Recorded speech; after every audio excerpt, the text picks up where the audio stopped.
За сайн байцгаана уу?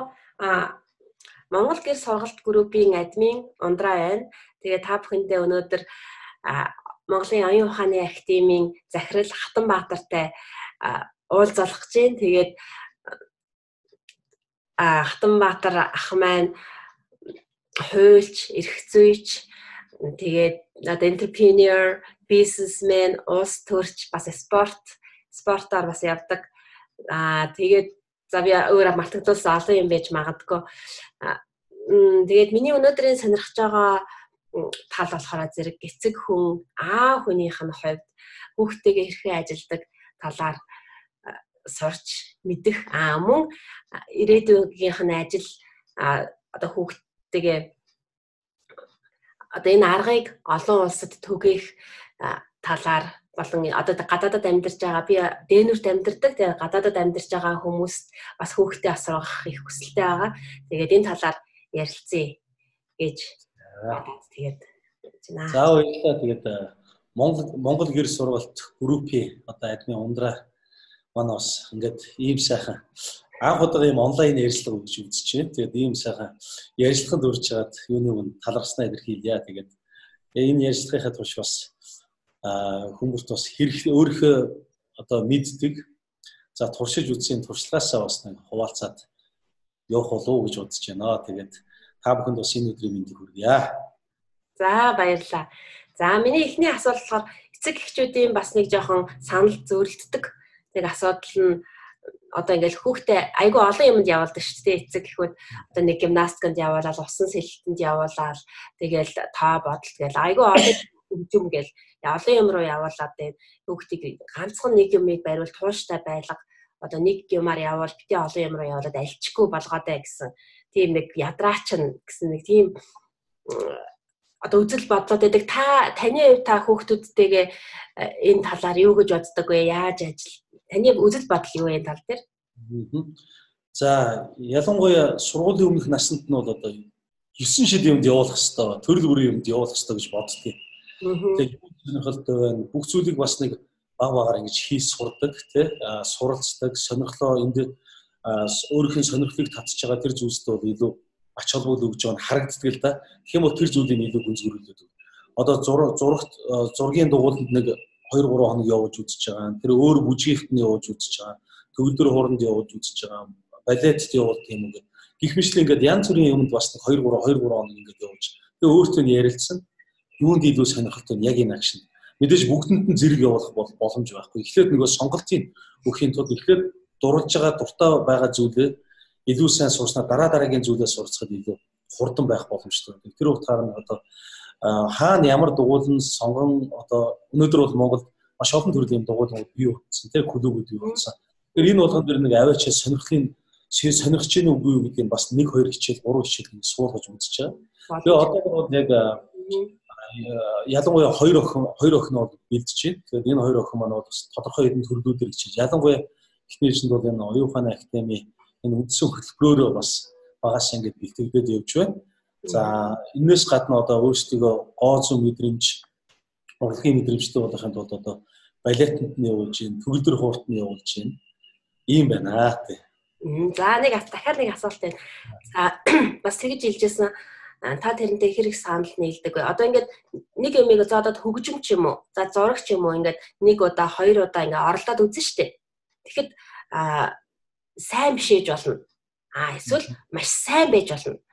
Тэгээд тэр нь одоо чи сайн биш байлаа гэхэд тэрэн дээр амжилт гарахгүй гэсэн үг биш. Айгүй сайн байлаа гэд чи амжилт гаргана гэсэн үг бас биш.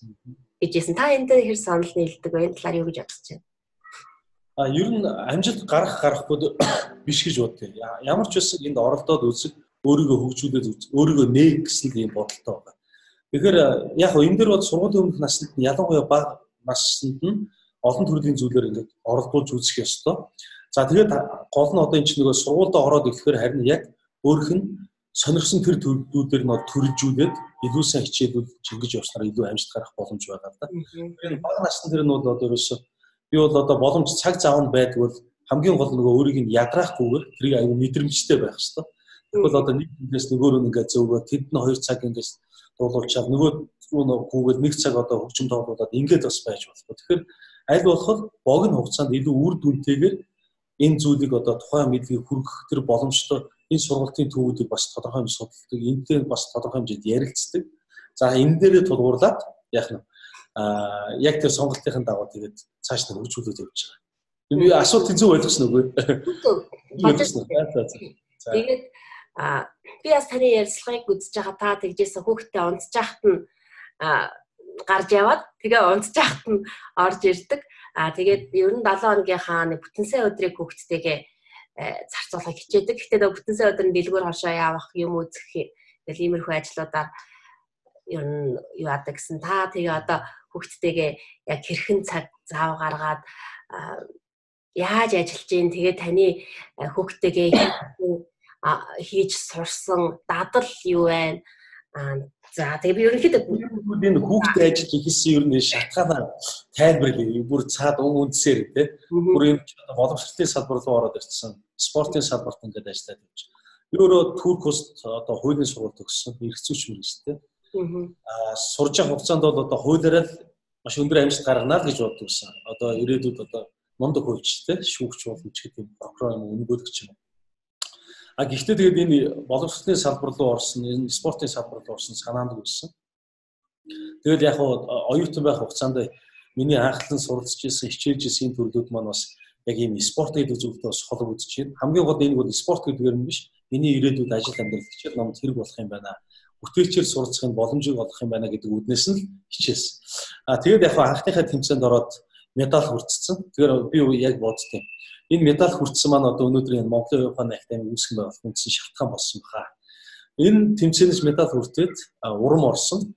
Ингээд 3 сарын дараа эндээс 3 сарын дараа тэр 4 жилд нэг удаа зохион байгуулагддаг Memorial Mental Olympics уу одоо оюун олимпиад энэ тэмцээнд орсон эрхээ авсан. Энэ тэмцээнд ороод 5-д орлоо. Тэгээд дараа жил нь олон улсын тэмцээнүүдээс 13 медаль хүртээд ингээд энэ үедээ Монголд ирж таарсан юм байна. Тэгээд яг хуулиараа ажиллахгүй эсвэл энэ спортыг яг спорт гэдэг утгаараа одоо анхны тамирчин Монголын тамирчин гэж бүртгэж ирсэн учраас надаас илүү өндөр амжилт гарах энэ хүүхд залуучууд байгаа. Ер нь энэ спорт гэдэг талаас нь хүүхд залуучуудыг үлдээж хөгжүүлэх гэдэг ийм хоёр сонголт байж байгаа. Тэгээд дээрэс нь 3 компаниас, томоохон компаниас бас хуулиараа ажиллах юм санал авсан байж байгаа. Нэгэнтээ бүр туршилтын гэрээ байгуулсан байсан. За тэгээд яг энэ хугацаанд бас нэлээд бодож бодож тэгээд шийдвэрээ гаргасан. За энэ спортыг ер нь хөгжүүл. Яагаад гэхээр энэ яг ажиллах хугацаа хүртлээр бас энэ Монгол орондоо нэлээд олон лекц уншсан, олон газар урагдаад энэ чиглэлийн зүйлээ ярьсан хүмүүс маш их сонирхчихсан учраас ер нь энэ зүйлээ нэг эхлүүлээд үзье болохгүй хэдий ч гэсэн хуулиар ажиллах боломж надад байгаа учраас тэгвэл энэ спортыг эхлүүлэх гэхээр оролдоод үзье гэдэг. Ингээд их хийжсэн. Тэгээд энэ маань бас зүв байсан байна гэж харж байгаа. Тэгээ яг одоо энэ 9 жилийн хугацаанд бид нар маш гайхалтай үр дүнүүд гаргасан. Өнөөдөр одоо сүүлийн жилүүдэд бол энэ спорт ялангуяа спорт гэдэг талаас нь дэлхийн маш олон 120 гаруй оронд одоо маш одоо эрчимтэй ингээд хөгжөөд явж байна. Тэгээд энэ спортоор хичээдэг чинь одоо хэдэн 10,000-аараа ингэж тоологдож байгаа. За цаашлаад энэ спорт гэдэг талаас нь биш илүү нөгөө бүтээчээр суралцах тий одоо тархиа үр дүнтэй ашиглах гэдэг энэ сэдвийн хүрээнд бол одоо энэ сургалтууд бол бас улс орнуудад маш идэвхтэй явж байна. Тэгээ бид нар яг спорт гэдэг талаас нь эхний ээлжинд бол илүү онцгой анхаарсан. Энэ тэгэл өнгөрсөн 9 жилийн хугацаанд бид нар дотооддоо нийт 94 тэмцээн орлоо нэг амжилттай зохион байгуулсан байна. 10 давтагдсан тоогоор 11,000 гаруй хүүхд залуус ахмад үеийнхнийг хамгаалсан. Одоо хамгийн бага нь 2 настай, хамгийн ахмад нь одоо манай ахмад тамирчин 73 настай ихч байна. Тэгэхээр одоо хоёртоо нь бол одоо манай ивэл маань байсан. Хамгийн 2 настай хамгийн анхны тэмцээнд байсан. За тэгээд олон улс бид нар бол одоо Америкт бүр 3-4 тэмцээнд бид нар явж оролцож байсан байна. Америк, Англи, Герман, Швед одоо энэ нийтийн Хятад, Япон, Солонгос гэдэг нэрлэлээд одоо олон орн гэдэг. Нийтдээ 52 олон улсын тэмцээнээс бид нар 76 цом үлдэж 871 медаль үлдэж. За зөвхөн ойд тогтолт спортоор гэхэд бид нар дэлхийн 54 дээд амжилтын 30-ыг одоо дангаараа эзэмшиж байна. Тэгэхээр энэ спорт бас яг одоо энэ гаргасан тамирчдын маань энэ амжилт бол энэ спорт маань Монголд бас хэр сайн хөгжсөн бэ гэдгийг харуулж байна. За ингээд явж байгаад бид нар энэ үр дүн шууд маш гайхалтай гараад ирсэн л дээ. Тэгэхээр ялангуяа энэ хүүхдүүдийг бага наснаас нь илүү хөгжүүлэх боломж байдаг юм байна. Ялангуяа 2 наснд одоо хүүхдийн бас зарим судлаачдын үзэж байгаа 2 наснаас хүүхдийн урт хугацааны санах бай ажилладаг. Тэгэхээр энэ үеэс одоо ухамсартайгаар бас хөгжүүлэх боломж байдаг юм байна гэж байна. Гэхдээ бол бүр нэг наснаас нь ч ажиллаж болно асуу. Гэхдээ бага насны хүүхдүүд бол ямар ч их хэмжээний мэдээлэл хүлээж авч чадна. Энийг хэцүү, энийг хөнгөн гэж юусоо бодохгүй. Тэрийг угаасаа шүүх боломж байхгүй шүү дээ. Тунгаан бодож чадахгүй, дүн шинжилгээ хийж чадахгүй.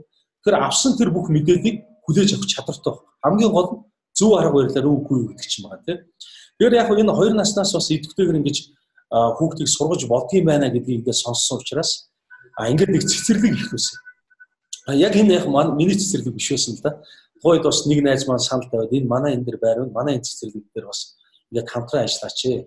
Тэгэхээр миний хувьд бас нэг юм сонирхол төрж исэн ялангуяа бага наснаас нэгээд ажиллах юм бол илүү гайхалтай үр дүн гарах юм байна гэд. Яг онлоодыг бол зөндөө уншиж судалж исэн тухайд одоо 2006 оноос хойш та. Одоо Глен Доманы метод эдгээр чи бүр амсын үед би ингээд тухайд судалж исэн. Онлоодыг бол бүрэн ханжаад харж исэн. Гэхдээ миний заахаар бол эндээс тис өөрөлдөө өөр үгүй. За тэгээд яг энэ цэцэрлэг дээр ингээд ороод явсан л да. Тэгэхээр эхэнд бол үнэхээр төсвөр барж исэн. Би ч одоо нэг юу боловсрал судлаар ингээд суралцж исэн биш те. Тэгээд нэг хүүхдэд юм заах гал ингээд ороод тэгээд өчнөө хүүхдүүд шуугилж байгаа энэ 4 настай 3 настай те.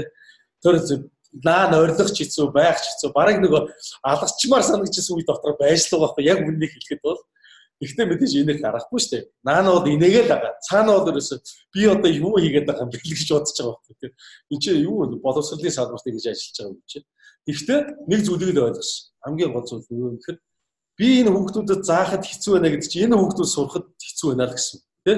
Тэгэхээр яг шүү дээ. Би арга барилыг өөрчлөх хэрэгтэй. Би арга техникүүд бол анхан шатанд бол анхан шат гэлтгүй ер нь бол бас ингээд дэлхийн авраг гэдэг төрүүлээд явцсан. Гэхдээ арга техникүүд мэдчин. Гэхдээ бага насны хүүхдүүд энэ тохирсон энэ арга барилыг би хөгжүүлэх ёстой юм байна л гэж бодсон. Тэгэл яг нөгөө тэр жилийн хугацаанд би гүйцэтгэх захирал гэдэг явж байгаа. Тэгээд нэг хөтөлбөр дээр ажиллаж яг хүүхэд сурахад нэлээд цаг хугацаа авдаг. Жохон хүндрэлтэр ийм сэдвийг барьж аваад энийг яаж хялбар аргаар зааж болох уу гэдэг дээр л нэг жил ажилласан гэсэн. Ингээл толгойг ажиллаж байгаа шүү дээ. Энийг ингээд яривал яадаг юм бол энэ дээр тэгвэл энэтэй холбоотой нэг ийм зураг зурчул яах юм бэ? Энийг болохгүй ингээд өөрөө итгүүдээр үзүүлүүл яадаг юм бол ингээд олон талаас нь хараад ганцхан тэр сэдвийг тайлбарлахын тулд яагаад гэвэл хүн нөгөө аз жаргалтайгаар сурсан зүйлээ мартдаггүй. Өөрөөр хэлбэл тоглож байгаа сурсан зүйлээ хүүхдүүд бас мартахгүй гоё имиж хөрсөн. Тэгэхээр ийм зүйлийг ерөөсөө хэлж байгаа бүх зүйлийг л гоё юм сэтгэлийн төрүүлэх байдлаар л заах ёстой байна гэж ойлгоод байгаа байхгүй. Тэгээд ингээд сэдв болгоны чинь бас ингээд хялбарчлална. Тэгээд дахиад ингээд заахад бас үр дүн гарах. Нөгөө чинь тоохгүй тий бужигнаад ингээд нэрээ шантрах үе бол өстой асар их гарч ирсэн. Гэхдээ азар тэгэл болохгүй тэгэл босоод гараад явж байгаа. За баяртай хөвгтүүд тэгэл нэг гарын цогцол тэгэл гараад явж байгаа. Тэр он хоёр багш маань үргэлжлүүлээд цааш ирчихээ. Дахиад энэ болохгүй нэгээр дахиад суун. Ер нь бол өстой нилээ суусан. Тэгээд сүүлдээ 3 сарын дараа 5 сарын дараа өөр арга барил болсон л доо. Тэгэхээр сүүлдээ энэ хичээлийн жил дуусахын өмнө гэхэд зөвхөн намайг ороод ирэхэд бүх хүүхд пүг гэж чив ингээд тойроо сууд. Надаас ерөөс миний амнаас юм гарахыг хүлээдэг үлдс тээ. Тэгэл орж ирээд ерөөсөө алгаа ташаад ингээд за эхлэхгүй гэл. Тэгэл маш гоё ингэж бүр 15 6-аар ингээд тойр суугаад ярьсдаг ийм л болсон л доо. Тэгээд яг энэ 2 нас 3 настай 4 настай 5 настай хүүхдүүдээр ингээд ажиллаж үзсэн. Тэгээд эхнийхээ энэ бол гэхдээ яаж ч нөгөө ноу хав хөтөлбөр байсан учраас энийг ер нь бол одоо яг л өөрийн гаргаж ирсэн зүйл учраас энийг патентжуулах ёстой. Энийг бас нийтэд одоохондоо бас ингээд хийх юм боломж. Яг тэгэхээр одоо бид нар чинь энэ гаргасан энэ хөтөлбөр энэ сургалтынхаа үйл ажиллагаараа хуримтлаа бий болгож ингэж дотооддоо одоо ийм олон тэмцээн уралдаан зохион байгуулж энэ хэдэн мянган гаруй хүүхд залуучуудыг хамруулж тэ ингэж санхүүжиж ирсэн учраас бид нар зарим зүйлүүд мэдээж нийтэд нээлттэй зарим зүйлүүд яачгүй бид нар сургалтын үйл ажиллагаараа явуулах хэрэгтэй манай гэдэг ингэ явсан. За тэгээд яг энэ дээр бас надад нэлээд гайгүй сайхан туршлага бий болсон. Гэхдээ нөгөө загсны морь ус үүдэх шиг хоёр хүүхдтэй ерөөсөө хайцсан байгаа. Ялангуяа том өхнөө.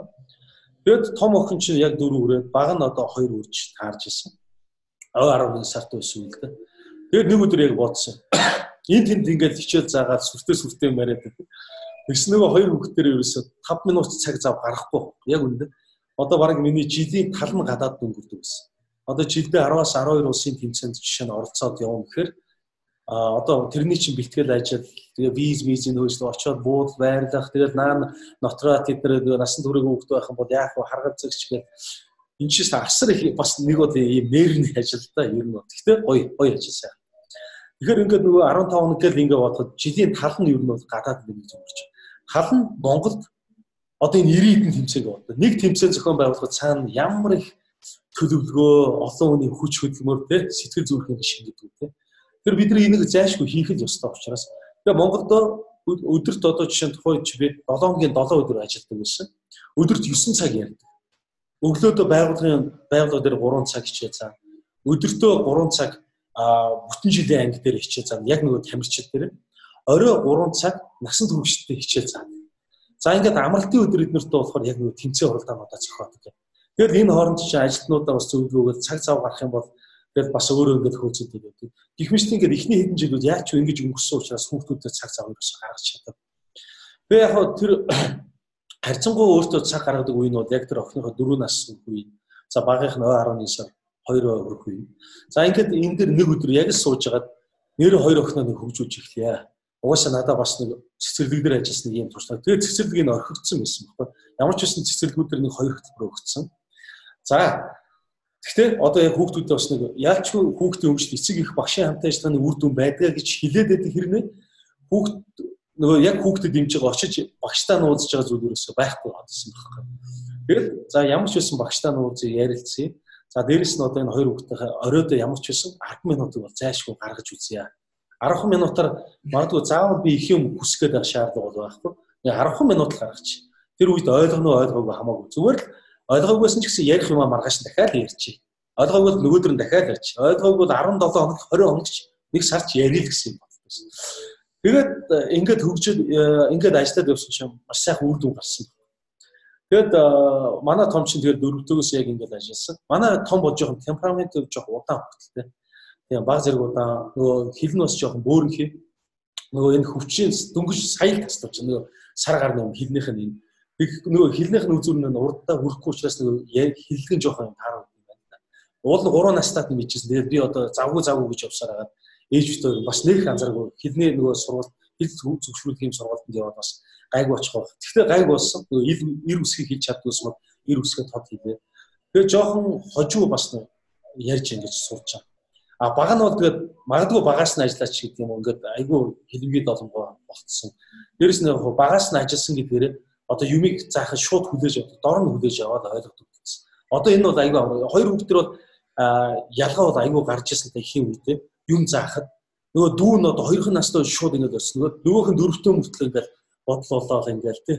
Тэгээ одоо ч гэсэн бас ийм зарим тохиол гардаг л да. Зарим зүйл ингээд зэрэг ингээд заахад аль хэзээ нөгөө ивэл так гэж хэлэнгүүт нөгөө бишэр нь жоохон шантрах тохиол ивэл ягаад ингэж чадаад байгаа. Тийм бол энийг чи ялгаа гаргахын тулд одоо сэтгэл зүйдэр нь жинхэнэ ажиллаж чадчихсан. Хоёулаа сайн.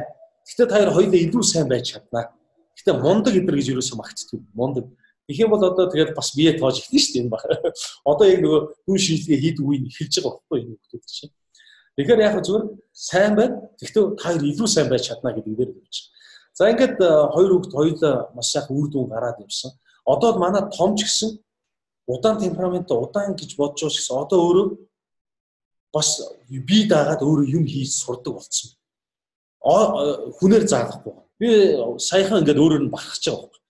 12 талтай шоуг би өөрөө чимдүүлж үзээгүй. Айгу төвөгтэй гэдгийг ингэж бодов. Тэгэхээр би 30-аад төрлийн шоу аваад тавьсан л да гэрт. Тэгээ тэр хоёр чинь ингээд тэгэхэд 11 дэх том нь 11 дэх шоун дээр баг нь 9 дэх шоун дээр явж байгаа. Нөгөө 4 дэх. Нэгсэн тэр 11 дэх шоун дээр том нь одоо сая 7 өрсөн. Манай том охин чинь нэгдүгээрээ 12 талтай шоуг 2 өдөр орой ингэж сургуулаас ирчээд нухсаар хаад хэлүүлж байгаа. Би бол үнэхээр бараг л нөлөөс гарч. Энийг одоо ингэж олж ийн гэж чинь. За толгой ер нь ажиллаад эхэлчихэ. Тэрнээс заавал бэлэнчилж хүнээс авсан зүйл биш. Ерөнхийд зүү тогтлоо ингэж ойлгоод авчих. Одоо өөрөө ухдаг болж цаана яад энэ эргэлт хийснээр энийг эвдэхгүйд яаж уцаах вэ? Яаж гэхээр 12 тал гэдэг бол нэг л алдаа гарвал тэгээд бусдын дүүд алдаа гарах маа л байна. Тэгэхээр том нь бас аягүй сайхан ингэж хөгжөөд яваад байна гэдэг үгсэн байна. Тэгэхээр одоо ингэж аль болох энэ хоёртоо бас цаг гаргахыг хичээд. Одоо манай хоёр чинь 10 цагт ингэж оронд ордог байхгүй. Тэгэхээр би яаж хийж байгаад 9 гэхэд бүх ажлаа дуусгаад харихыг хичээд. Тэгэд орж ирээд газ нүүр гараа угаагаас шууд суугаад 10 минут ажиллаад. Тэгэл тэрний дараа баг хувцас солино би. Орж ирээд шууд уухад. Тэгвэл эсвэл би ч одоо 13 газар хараад үзчихээн. Ажиллаж байгаа. Машин бас завгүй нийлээ байна. Гэхдээ ямар ч байсан цаг гаргаад ингэж явж байна. Гэхдээ зарим үед бол одоо жишээ нь энэ 7 хоног ингэж гадагшаа тэмцээн тэгэхээр харин азар энэ 7 хоног хоёр охин манд цуг бас тэмцээнд ахтайхаа олон улсын тэмцээнд оролцож байгаа. Тэгэхээр бас тэр хугацаанд бас баг зэрэг хөгжүүлээд явах. За тэгээд яг энэ байдлаар ингээд ажиллаад өөрөө яг энэ ой тогтоолтын үед энэ цээж бодолтын үед те үндсэн энэ хоёр хөтөлбөр дээр бол ажиллаж байгаа. За мэдээж нэмээд бол таны мэдгүй юм хичээлүүдийг бас ингээд байн горж өгдөг. Ялангуяа тамхи одоо дэлхийн атласаас ч юм уу те Монгол орны 21 аймагаас ч юм. Дор хаяад одоо өнгөрсөн дооногтын зөвхөн зайсан толгойн талаар хичээл орж байгаа байхгүй. Энэ зайсан толгой гэдэг чинь яг ямар учиртай. Энэ яагаад ийм хөшөө байсан? Энэ танктай юм хөшөө. Зайсан толгой дээр яагаад ийм том хөшөө байсан? Энэ түүхийг ярьж өгч байгаа байхгүй. Тэгээ одоо анх хизээ нээлттэйсэн 69 онд 71 онд яг аль бисаар нээлттэйсэн 50 жил яваа. Тэгээд энэ түүхийдрийг яагаад ийм гэсэн тэр зүйд толгойд ус одоо ингээд тэр халахын голын даймаа ингээд одоо энэ дайм байлдаа тэр Япон гэх тэрээс ингээд үйл явдлууд ингээд яриад юм шүү дээ. Гэхдээ энэ болгонд ч хүлээж авч байгаа. Зүгээр л ярьчих. Тэр утга. Тэгэхээр одоо энэ хоёр маань бас хоёулаа аягүй сайн хүлээж авч байна. Тэгээд яг цаг зав гарсан бүтэн сайн л надад ер нь яг бүтэн сайныг би гэр бүлдээ бүрэн зориулахыг хичээдэг. Бүтэн сайн бүх ажлаа ингээд канцлдаг. Тэгээд тэр үеэр бас яг бүтэн өдөр гэртээ байж гадуур ингэж гарч явах энэ хугацаанд бол ерөөсөө тасралтгүй мэдээлэл хүргэжтэй гэсэн. Тэгэхээр энэ болгоныг аягүй сайн хүлээж авдаг. Тэгээ яг би нэг бас зүйлийг анзаарсан. Ер нь хүүхдэд одоо эцэг эхчүүд чинь нэг ингэдэг шүү дээ. Одоо юу гэдэг хүүхдтэй болоод ингэ асар их баярлал өрөөр дүрэн тоглоом авч өгдөг те. Энэ бол жоохон буруу юм байна гэж би хараад байна. Гэхдээ надад санал нийтгүй хүмүүс байгаа бох те. Би бол ивэл дээр тэгж ажиллажсэн байна. Тийм бүх тоглоом нь хураацсан ихчих. Ерөөсөө ямар ч тоглоом ой 11 сартаа хүрч шүү дээ. Том өрөөнд ерөөсөө нөгөө геометрийн дүрсүүд ийм тоглоом гэдэг. Нөгөө 3-чин 4-чин те дугуй дүрс мүс гэдэг дандаа модон юм тоглоом. 80 гаруй хэсэгтэй пистэй те хэсэгтэй. За тэгэл зөвхөн дээр нь л давхарч тавиад дүрс үүсгэж шүү дээ. Байшин болгож болно, машин болгож болно те. Одоо юу гэдэг янз бүрийн дүрс үүсгэж болох байхгүй. Хашаа эднэрээ байрч болно. Тэр 80 гаруй юм хэсэгтэй юм тоглоом. Зөвхөн тэрийг том өрөөнийхөө гол босгоцсон. Тэгэл тэн дээр ингээд ороод ирэхэд би тэн дээр нь ганц хоёр юм хийгээ дээр нь давхарж ураад ингэдэгс. Тэгэл нөгөөх чи орж ирээд нан миний хажуу суугаад дээр мээр нөрөөд ингэж яагаад тэгэл яваад өг. Тэгэл буцаад ирэхэд дахиад нөгөө тоглоом л байгаа байхгүй. Өөр илүү дотоо тоглоом байхгүй шүү дээ. Өөрхөн өөдөөд нэг 2-3 минут тоглож яваад яваад шүү дээ. Тэнгүүт л хажууд дахиад суугаад би яг орж ирэхийг хараад зэрэгцэж очиж зүгээр гэс очиж төрүүл суугаад гэс ингээд нэг жоох өрж байгаа харагддаг. Тэгвэл нөгөөх нь сэтэл аваад ирээл бас хажууд ингээд өрөөд явна. Тэгж байгаа л өөдөөд явна. Монгол нь би зүгээр цаад өрөмөрөөр өөрөө босоод юм хийж. За тэгэл дахиад ороод ирэнгуут нь орж ирэхийг хараад алсаас харамтлаа гэс очиж суугаад ингээд нөгөөх чи ингээд дахиж хажууд ингээд сүүдийн дээр 5 минут суудаг болоод сүүдээ ингээд 2 хүрч байгаа. Тий. Яг ингээд 1 сармаар 2 сар ч юм уу тий. 11 сараас эхэлсэн шүү дээ. За тэгээд сүүлдээ яаж юм тэгэхээр би ерөөсөө яг ингээд өөрөө очиодод өгөхгүй. Нөгөөх чи алхаж очичоод би байх шаардлагагаар одоо өөрөө очиж суугаад дахиад тоглодог байж ихтэй. Өөдөө яв буцаж ирээд суун. Сүүлдээ энэ дээр 10 минут 15 минут сууж тэр 80 хэсгийг бүгдийг ямар нэгэн юм зохиомжтой юм болгоцсон байгаа байхгүй. Бүгдийг ашиглаад бүх 80 ширхэг шүү дээ. Ямар нэгэн юм дүрсүүд үүсгэсэн. Энэ битийг объектыг бий болгоцсон мэт. Тэгэл эндээс сүүлд янз бүрийн хэлбэрээр ингэж өрдөг болсныхаа дараа хоёр дахь тоглоом. Энэ баг сар үргэлжилсэн байна. Сар үргэлжилж. Ганцхан тоглоомтой сар жоох. Уул нь бол ингээд хүмүүс энэ хүүхдийг одоо тоглуулаад гоё хүүхдтэйг нь авч явдаг гэж бодох байсан баг. Бодож л байгаа тий. Би тэгээгүй байна. За ингээд сарын дараа дараагийн бас яг оюуны чиглэлийн ийм тоглоом үзсэн. Аваад өгөхөд энийг өөрөө ойлгож, оролдож сурах энэ хугацаа бага болчихсон. Юу сар мар ингэх биш. 3-7 хоногт л одоо бүрэн ашигладаг болоод ойлгоод. За 3 дахь тоглоомоо тэрнийхэн дараа ингээд ер нь ахиц гараад ирэнгүүт 3 дахь тоглоом аваад. Хугацаа дахиад багасна. Энэ баг 10 гаруй хоногт ч гэсэн энийг ойлгоод. Ингээд дараагийн тоглоом өдрөөр би өөрөө заах шаардлага байна. Тэр зураг хараад өөрөө өгсөрч эхэлдэг. Шууд зураг харж байгаад өөрөө оролдож үз. Мэдээж нөгөө гарын жижиг булчин гөгжил сул учраас зарим үед тэр хүүхдэд шаардлагатай зүйл байх юм бол тэн дээр ингээд төсөс дэмжээл тайлбарлаад дүрсийн зааж өгөө зарим жижиг дүрсээ. Ингээд өөрөө жишээ нь ингээд дахиад явжсэн байна. Энэ яаж юм хэр нөгөө юмд давсныг аюу тууштай байж чадж байгаа илэрл. Дээрэс нь үр дүнгийн үзэж байгаа. Тэгэхгүй нөгөө олон тоглоом байхад тууштай байж чаддаг. 2 минут хараад тоглож байгаа өөдөө хаяад дараагийн тоглоом авч өөдөө хаяал тий. Жишээ нь ийм зүйл бас ажиглагтай байсан юм байна. Магадгүй нөгөө том охин дээр бас анхны хүүхэд гээд бас дүүрэн тоглоом тоглоомтой өрөө тий ингээд явж байсан. Тэгэхээр зүгээр л тоглоом ингээд өөх нь бас ушаад дутагдaltaй юм байна. Тэгээ гих мэтлээ яг ингээд алхамаар ингээд явсан. Тэгээ яг одоо том маань ч гэсэн хичнээн удаан темперамент өгч гэсэн маш гайхалтай өгч байгаа. Бага нь бол бас одоо нөгөө багаас ингээд бүр ой 11 сартаас суурэ зөв тавьсан учраас энэ дэр бас маш гайхалтай үр дүн гаргав гэдэг юм шиг. За иймэрхүү нэг. Танд одоо охтуудтай хэлдэг өдөр болгон хэлдэг үг байна уу? Өдөр болгон хэлдэг. Тий, одоо яг байгаа үедээ хэлдэг нь бол тэгээд яг одоо би бас нэг ийм зүйл байгаа юм да. За тэр зургийн хүмүүжлийг би ярих уу? Бас нэг юм сургалтын чиглэл. Одоо ярьдаг шүү дээ. Бас манайхан шүүмжлэн л дээ. Намайг бас шүүмжлэн, манай байгууллага одоо ингээд зарим хүмүүс шүүмжлэн. Хүүхдийг тоглох насанд тоглуулахгүй тий. Бодууллаа, уншууллаа гэсэн асар их шүүмжлэн. Энд чинь өсөөсөөгөө сургуульд ороод сурчих зүйл гэдэг. Тэгэхээр яг энэ би хүмүүсийг ойлгож байгаа. Яг тэгэхээр бидний энэ уламжлалт харах тий. Би ч гэсэн тэгээд 8 настай орчоод бас зарим сэдвээ ойлгох гэж зовж байсан байхгүй. 5-1-5 тэнцэн арга ойлгох гэж зовж байсан. Тэгштгэл би сандгийн. Тэгштгэл заасан өдөр 10 бодлогын 8-ыг 3 бодоод муу авч ястаа санддаг. Тэгэхээр яах аргагүй зарим эцэгчүүд ингэ шүүмжлэх юм бол аргагүй хаа.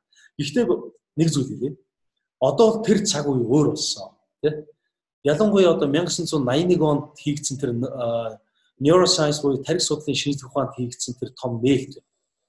Их тархины хоёр хагас бөмбөгийн ялгаатай үйл ажиллагаа. Энийг Рожер Спери гэж хүн одоо тусдаа үйл ажиллагааг хариуцдаг хоорондоо уялдаа холбоотой ажилладаг тарих гэдгийг батлан харуулсан одоо ялангуяа learn to learn буюу одоо сурцгүй сурцсан гэсэн энэ нэр томьёоны ард асар том юм тесрэлт хийцэн байхгүй. Өөрөөр хэлбэл энэ сурах арга барилыг бол шал өөр тийш нь чиглүүлээд өгсөн гэсэн 81 оноос. Тэгэхээр одоо ялангуяа Монголын оюутны академийн хувьд бид нар одоо олон улсаас ганц ялгарч байгаа зүйл. Одоо Америкт одоо юу гэдэг энэ чиглэлийнхнээс спортынхнаас Германд гэдэг. Бид нар энийг яг академик боловсрол руу нь оруулаад өгч байгаа гэсэн. Ойлгоход төвөгтөөс ямар сэдв байсан бид нар хялбарчилж чаднаа л гэдэг. Одоо 100% юм бардам бид нар бол энд бол итгэлтэй багталтай. Тэгэхээр яаж юм гэхээр ерөөсөө нөгөө тэр нээлт бол түр хэлсэн. Хоёр тарих тус үйл ажиллагааг хариуцдаг хоорондоо уялдаа холбоотой байсан. Зүүн тарих ерөөсөө бидний хэл яриа, англиар тэр тоото хийх үүдүү, шалтгаан үр дагаврын холбоо, шинжлэх төлөвлөлт тэр лог сэтгэлгээг хариуцсан. Баруун тарих төсөөлөл, дүрслэл, иж бүрэн зураглал хийх, орон зайн баримжаа гаргах, өнгө ялгах, хөгжмийн хэмнэл аливаа зүйлийг ингэж бүхлээр наадаг бүтээжтэй байна. За тэгсэн одоо яаж юм тэгэхээр манай боловсролын систем зүүн тархин дээр суурилсан. Оросоос орж ирсэн уламжлалтын техник гаргачихсан. Үндсэн лог сэтгэлгээг дахин шүтсэн тийм. Зөвхөн Монгол хэлдэг. Маш олон улс орн байна. Тэр юутай холбооч тайлбарлаж. Ихэнх хүн эмч, эдийн засагч, инженер тийм болохтой холбоотой. Ерөөсө тоото холбогдохыг хүсэж. Бүх зүйлийг логикоор сэтгүүлэхэд хүсэж. Бид нар сургуульд орсон цагаас ихтэй хүртэл тарих хайрцаг баригдаж гэж. Тийм чи энийг ингэж хийх гэсэн. Энийг ингэж бодох гэсэн. Магадгүй одоо зураг юу гэдэг навч зураа хүүхдүүдээ гэдэг. Хүүхдүүд навч зурдаг. За дундуур нь явж багш харж ирснээр самбар дээр гараад хүүхдүүдээ навч чи ийм байдаг шүү дээ өөрөө зураад гэж.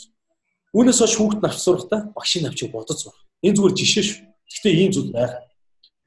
Магадгүй бодлогын хариу өөрөөр бодоод гаргахад энэ дээр алдаа тавиад алдаа гээд зааснаар болсонгүй дүнгийн буулгаж тавьдаг ч гэдэг. Ийм асуудлууд бол байгаа байхгүй тийм. Тэгэхээр одоо энэ зүйл чинь одоо энэ байдлыг одоо юу гэдэг энэ байдлаас өнөөдөр бид нар татгалзах ёстой болчиход байна л гэсэн санаа. Өөрөөр хэлбэл энэ саяны энэ нээлттэй холбоотойгоор бүх зүйл асар хялбар болох боломжтой болчихж юу ч зааж ойлгох маш хялбар болох боломжтой болчихсон. Яг тэр утгаар нь одоо бид нар энэ хөтөлбөрөөр ингэж ажиллаж байгаа гэсэн хөтөлбөрийг ингэж хялбарчилж байгаа гэсэн. Тэр өнөөдөр улс орнууд яг энэ минимум техникийг ялангуяа хөрсөн дээр хэн сайн боловсронгуй болгосон бэ гэдгээр өрсөлддөг. А энэ өрсөлдөл юугаар илэрж байгаа нөхөр ялангуяа энэ оюуны спортын тэмцээн уралдаанууд илэрж байгаа. Тэгэхээр бас бид нар өнөөдөр ийм өндөр амжилтад дэлхийн чансаагаар нэгт явж байгаа гэдэг бас бидний хөтөлбөр харьцангуй сайн хөрсөн дээр буусан болов гэж харж байна гэсэн. За тэгэхээр эндээс улбалаад одоо явж байгаа нөхөр ийм зүйл гараад ирсэн учраас бүх зүйлийг ингэж хялбарчилж ямар ч хүүхдэд ойлгуулах тэр нөгөө хүүхд болгоны суралцах хүлээж авах чадвар харилцаа байдаг шүү дээ. Гэхдээ оюуны нөөц хязгааргүй байхгүй. Оюуны нөөц хязгаар юу ч суралцж байна. Харин заа харах зүүн зүв үү. Зүв арга барилаа нэг очих юм бол тэр удаан хөгжих гэсэн гайхамшигтай хөгждөг. Тэгээд бид нар одоо энэ олон жилийнхаа туршилтаар хангалттай харцсан байна. Тэгэхээр одоо би ч гэсэн яг энэ ажлыг хэрвээ энэ ажлыг хийх гэсэн би томьёогоо удаан гээд хайхахгүй үлдээх орхих магадлал байсан. Одоо бага нь хурцтай байна гэдэг. Орхиогүй бүх хүлээж авах чадвар харилцаалгүй нөөц бол хязгааргүй байгаа учраас юун суралцж болно гэдгийг ойлгох учраас томдоо заах арга барилаа баг зэрэг өөрчилсөн. Тийм учраас Одоо энэ хоёр бол маш сайхан хөгж байгаа. Тэр утгаар би хоёр хүүхдээ одоо жишээ нь юу гэж хэлж байгаа гэхээр ерөөсөө та хоёр энэс илүү хийж чаднаа. Та хоёрт маш их боломж байгаа. Та хоёр өшөө сайжирч чадна. Зүгээр л хоёулаа гуруулаа тоглолцоо. Гоё тоглоё. Тэгэхээр одоо энэ зааж байгаа бүх зүйлийг би тоглоом болгож чадах юм бол хүүхдэд ер нь юу хамгийн гоё тод санагдав. Аав ээжтэйгээ үлдсэн тэр сайхан дурсамж, тэр сайхан баяр дүүд явдал хүүхдэд аягүй гоё тод үлдэн шүү дээ. Тэгвэл би энэ бүх хичээлийг хүүхдтэйгээ тоглохдоо хүүхдэд зориулж байгаа цаг хугацаанд тоглоом болгочих жоо. Яг зааж хүргээд ойлгуулъя гэсэн зүйлс. Тийм учраас одоо энэ хоёр маань намайг орж ирэхийг хүлээж идэг тий. Ороод ирэхэд ингээд бужигнахад биелэг ингээд байж байгаа юм. Тэгэл 10 минут ажиллаад тэгэл за одоо амарцгаа гэдэг юм. Одоо маргааш жишээ манай том охин орой улсын филармон дээр төгөлдөр өөрийн филармонд одоо бас төгөлдөр гур тоглоно тий. Тэгэл одоо орой очиод дэмжин штэ тэгээд тий. За тиймэрхүү. Тэгээ хүүхдээ хэлдэг үг бол тийм байгаа. Яг тэгэхээр нөгөө би харцсан учраас юу бол юу одоогийн байгаагаасаа илүү сайн хөгжих гэдгийг харцсан учраас яг ийм зүйлүүд илүү сайн байж чаднаа та. Өшөө хичээх үү болох уу гэж тэгэл явчих. За. Маш их баярлалаа. За одоо таны энэ заа харгаж одоо би сармаар байна, мэдмээр байна. За эцэг ёо. За нэргээ шүү. Яа. Би тань юу агаад одоо нэг би бас энэ талаар ингэ судлаад нөө TEDx-ийн talk show сонсоол юу хаа. Одоо ер нь бол баг хүн болгон Монголыг дорддог болсон байлээ шүү. Ер нь бол болж байна. Таны энэ бол таны хийсэн хөдөлмөр бас дэлхийд танигдсны жишээ гэж бодож байна. Тийм. Тэгээд за одоо та одоо өөрийн арга барилыг дэлхийд анх удаа Монголоосоо франчайзингийн гэрээгээр олон хүмүүст хүргэхээр ажиллаж байгаа. Тэгээд тэр тусмаа тэр дундаа ялангуяа дээнүрт салбараа нээгч байгаа, судалгааны ажил дээр явж байгаа гэж сонссон. Тэгээд одоо би хүүхдээ хэрхэн хамруулж болох уу, төлбөр мөнгө нь ямар байх уу, ер нь энэ талаараа надад тайлбарлаад өгөөч. За өнгөрсөн хугацаанд энэ 9 жилийн би одоо би асууж тэгээ одоо манай ах одоо 4 настай. Тэгээд мэдээж юм бага насны хүүхдэд яг зориулсан анги одоо айгүй хэцүү байх. Тэгээд би өөрөө сураад хүүхдтэй заах боломж байдаг юм болоо энэ тал дээр та юу гэж бодож байгаа вэ? За өнгөрсөн 9 жилийн хугацаанд яг энэ Монголын оюутны академийн үйл ажиллагааг бид нар явуулахдаа хамгийн түрүүд ерөөсөө Монгол тарих дэлхийн аварга болох ёстой гэсэн нэг юм том юм харсан байсан да. Бүр зураг хараад. Тэгээд за дэлхийн аваргыг төрүүлээ Монголоос те. Тэгээд бид нар ихэлсэн. Тэгээд энэ өнгөрсөн хугацаанд бол бид нар зөвхөн Улаанбаатартаа үйл ажиллагаа хийж байгаа шүү дээ. Багшийн дээд дээр. За тэндэл одоо ингээд хүүхдүүдийг ингээд 200-300 хүүхдийг бэлдээд эндээсээ тэмцээн урдаанууд тамирчнаар оролцуулаад ингээд хийсэн. Тэгэхдээ энэ хооронд бол яахааргүй одоо Монгол орны өнцөг болон бүрнээс бол хүсэлт байсан. Гэхдээ бид нар яг одоохондоо ихлээр үр дүнгээ бид нар харуулах ёстой. Эхэлж үр дүнгээ харуулж иш дараа нь илүү өөрсдөө итгэл төгс ярих те хинтээш нүүр бардам ярих ийм боломж бүрдэх байхгүй. Тэгээд бид нар 2 жилийн өмнөөс одоо 17 оноос яг эхлээд за ер нь бол бид нар хангалттай үр дүнгээ гаргах ёстой те. Яг тэгэхээр бид нар 11 онд анх удаа яг анхныхаа дэлхийн аварга багаараа ингэж орцсон. Багаараа бид нар хүрэл медаль авчихсан. Энэ бол одоо бүр шоконд орсон үйл явдал та бид. Миний хувьд ч гэсэн тэгж тийм бүлээлтч байгаагүй. Гэхдээ яг багаараа ороод бид нар багаараа хүрэл медаль ингэж хүртсэн. Хоёр тамирчин маань олон улсын их мастер болж ирсэн гэдэг сайхан юм амжилтууд гаргасан. Гэхдээ яг энэ дэлхийн энэ 28 жилийн түүхэнд Монголоос дэлхийн яг одоо нөгөө тухайн үед 22 жилийн түүхэнд 23 жилийн түүхэнд Монголоос яг энэ дэлхийн аваргууд төрөөд. Гэхдээ өнгөрсөн хугацаанд бол одоо бид нар бүх насны ангилалд дэлхийн аваргууд ингээд төрүүлсэн. За ингээд 17 онд бол бид нар за одоо энэ зөвхөн Улаанбаатар хотын хүүхдүүд ингээд суралцаад явах бишээ. Одоо энэ бол яг 17 хоног үргэлжлээл энэ чинь 7 жилийн хугацаанд бас бидний хандлтууд асар их байсан л да. Одоо нөгөө одоо жишээ ялангуяа хэдийн чанцдах монголчууд маань тий зөвхөн манай сургалтанд одоо ирж суралцах тохиолдол байсан, маш их л байсан. Тэгээд энэ 21 аймагаас тэр Увсаас, Ховдоос, Баян Хөдөлгөөс нисэж ирээд зуныхаа малтаар суудаг. Гэхдээ боддог байсан да. Ямар ч үр дүн гаргана хизээ нэгэн цагт одоо заавал Улаанбаатар тэр айлд сар 2 сар 3 сар амьдрахгүйгээр те хөдөө орон нутгтээ илүү бага өртгөр суралцах боломж нь бол хизээ нэгэн цагт нээгнэ гэж бодож байна. Ингээд 17 онд бид нар шийдвэр гаргаад за одоо бол ерөнхийдөө энэ бол мастер хүрч ажиллах ёстой. Ер нь бол 21 аймагтай эхлүүлдэг. Гэхдээ шууд бас ингэж эхлэхгүй. Яг тэгэхээр ингээд бас юм корпорацийн төвшөнд ажиллаж үзээгүй миний хувьд бол бизнес тэгж удирдах үзээгүй нэг бол маш их юм бэрхшээл гарах нь тодорхой болсон. За дээрэс нь энэ франчайзинг гэдэг ойлголт бас энэ талаар процесс яаж явагдахыг бас нарийн сайн мэдээлэл байсан учраас туршилтын байдлаар бас нэг цөөхөн 2-3 аймаг дээр бас эхлүүлж үзье. Тэгээ энэ дээр алдсан онсон зөндөө зүйл байна. Онсон зүйл алдаагаа харж дараагийнх дээр ингээд засна гэдэг улам тэр 2-3 аймаг дээр сайжруулалтыг хийгээд байна. За өөрөө одоо жишээ нь төрсэн аймагтаа хүртэл одоо тэгээд итгэжсэн үндэ ингээд хамаг юм алдчихсан тохиолдол бас байна. Тэн дээр очиход одоо уул нэг стандарт хэрэгжих ёстой хагас бодвол хүүхдүүдэд хичээл заах гэдэг юм уу те баг актгдсан ширээ самбал дээр ч гэдэг. Уул нь Монголын оюухан ахтай бол сайхан гэл нэр байж байгаа шүү дээ. Гадаа нь хайг нь ингээд урагцсан, хийсцэн те. Тэгээд бас нэг эн чинь тэгэл алдаагаа засах хугацаа өгсөн харамсалтай засаагүй. Тэгээд энэ салбарыг хүсүүсэг хахаас өөр аргагүй жишээ нь цосоогоос өөр аргагүй. За ингээд дахиад өөр 2 аймаг дээр бас бид нар нөгөө юу гэрээ салбараа нээсэн тэднэрт бас сэтгэл үзүүлээд гэрээгээ байгуулад. Өмнөхдөр нь гэрээ байгуулад. Тэрнээс ууж бас их алдсан гэсэн. Дараагийн 2 аймаг дээр нь гэрээ байгуулсан.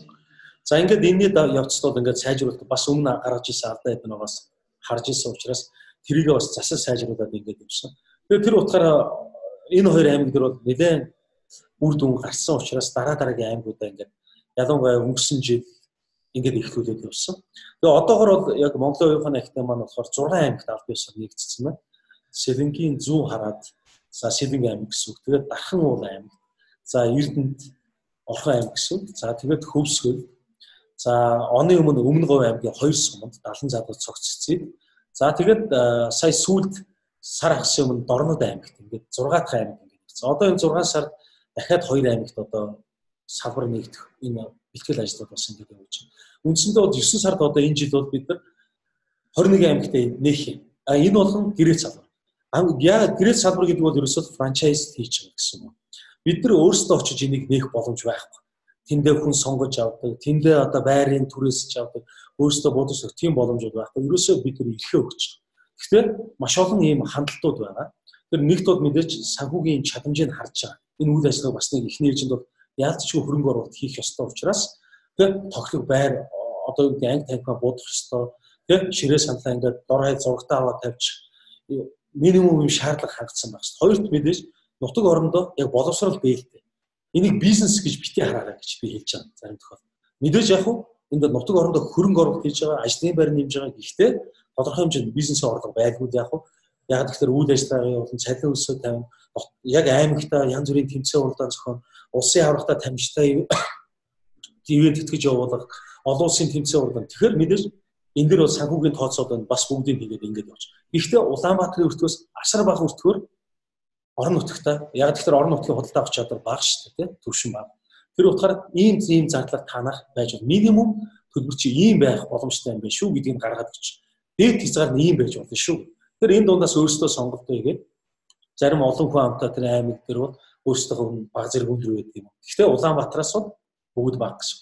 За ингээд 6 аймаг бол ихсэн. Одоо ингээд дараагийн аймагуудаа бид нар сонгож авах. Яг энэ сонгон шалгалтууд маш их одоо тухайн нэг аймаг нэрлэгээд эндээс 15-6 хүн гээд хандлт хийж байгаа. Энэ дундаас бид нар анкетын дээрээс нь ажиллаа, асуултууд хариулсан байдаг ажиллаа. За цаашдаа тэр боловсрол дээлтэй тэр туршлагуудаас нь бас харж байгаа. За ингээд дараагийн уулзалт 3 хүн тийм үү те тэр 3-таа уулзах байх гэх. Ингээд сонгон шалгуулаад ингээд өгч. За тэгэхэд яг өнгөрсөн хугацаанд бол ялангуяа сүүлийн 3 жил бол олон улсаас бид нар маш их хүсэлт авч байгаа. Энэ хөтөлбөрийг хэрэгжүүлээч. Яг одоо хэдийн чамд амьдарч байгаа монголчуудаас гадна тухайн улсын иргэд бол бид нар маш их хандж ирж байгаа. Дээрээс нь Монголын оюухан ахтай нар бол одоо сар болгоно ямар нэгэн сэтгүүлч аль нэг улсаас ирж байна. Биднээс яристлага авч байна. Канадаас ирж байна, Америкаас, Германаас, Шведээс, Японоос, Солонгосоос гэдэг Хятадаас маш олон юм төрөлхтөн ирж байгаа. Бидний энэ үйл ажиллагаатай танилж манай цэцэрлэгт хүүхдүүдийг хараад толгоос ихсрээд ингээд буцаад явж байгаа тийм. Сургуулийн одоо энэ үйл ажиллагааг хараад толгоос ихсрээд явж байгаа. Энэ бол зүйл олон улсад одоо байх ёстой зүйлс гэж өөрсдөө үзэж байгаа. Тэгэхээр бид нар олон улсад ийм гарсан юм туршлага бас байхгүйсэн учраас анхнаасаа одоо энэ патентаа яах вэ, ийх үү гэдэг олон зүйл бас асуудал байгаа. Тэгэхээр одоо бид нар яг энэ гадагшаага одоо бидний гол одоо ажлууд мэдээж эндээ ерөнхий боловсролын сургуулийн академик энэ хөтөлбөрийг бас өөрсдөө арга барил хөрвүүлэх тийм хялбарчлах ийм нэг гол контентын албатаа бид нар ажиллаж байна. За тэгээд дахиад нэг алба одоо шинээр үүсгэсэн гадаад харилцаа гэдэг дээр одоо анхныхаа ажилтныг өнгөрсөн 5 дахь өдөр бид нар авсан. Одоо манай дээр бас олон сайхан залуучууд юу анкет ирүүлдэг болсон байна. Би бас баярлж байгаа. Яг одоо юу гэдэг нь тэр оюун толгойд 10 жил 100 гаруй хүн удиржсэн тэр уцаас та мундаг залуу ингээд анкет явуулсан байна.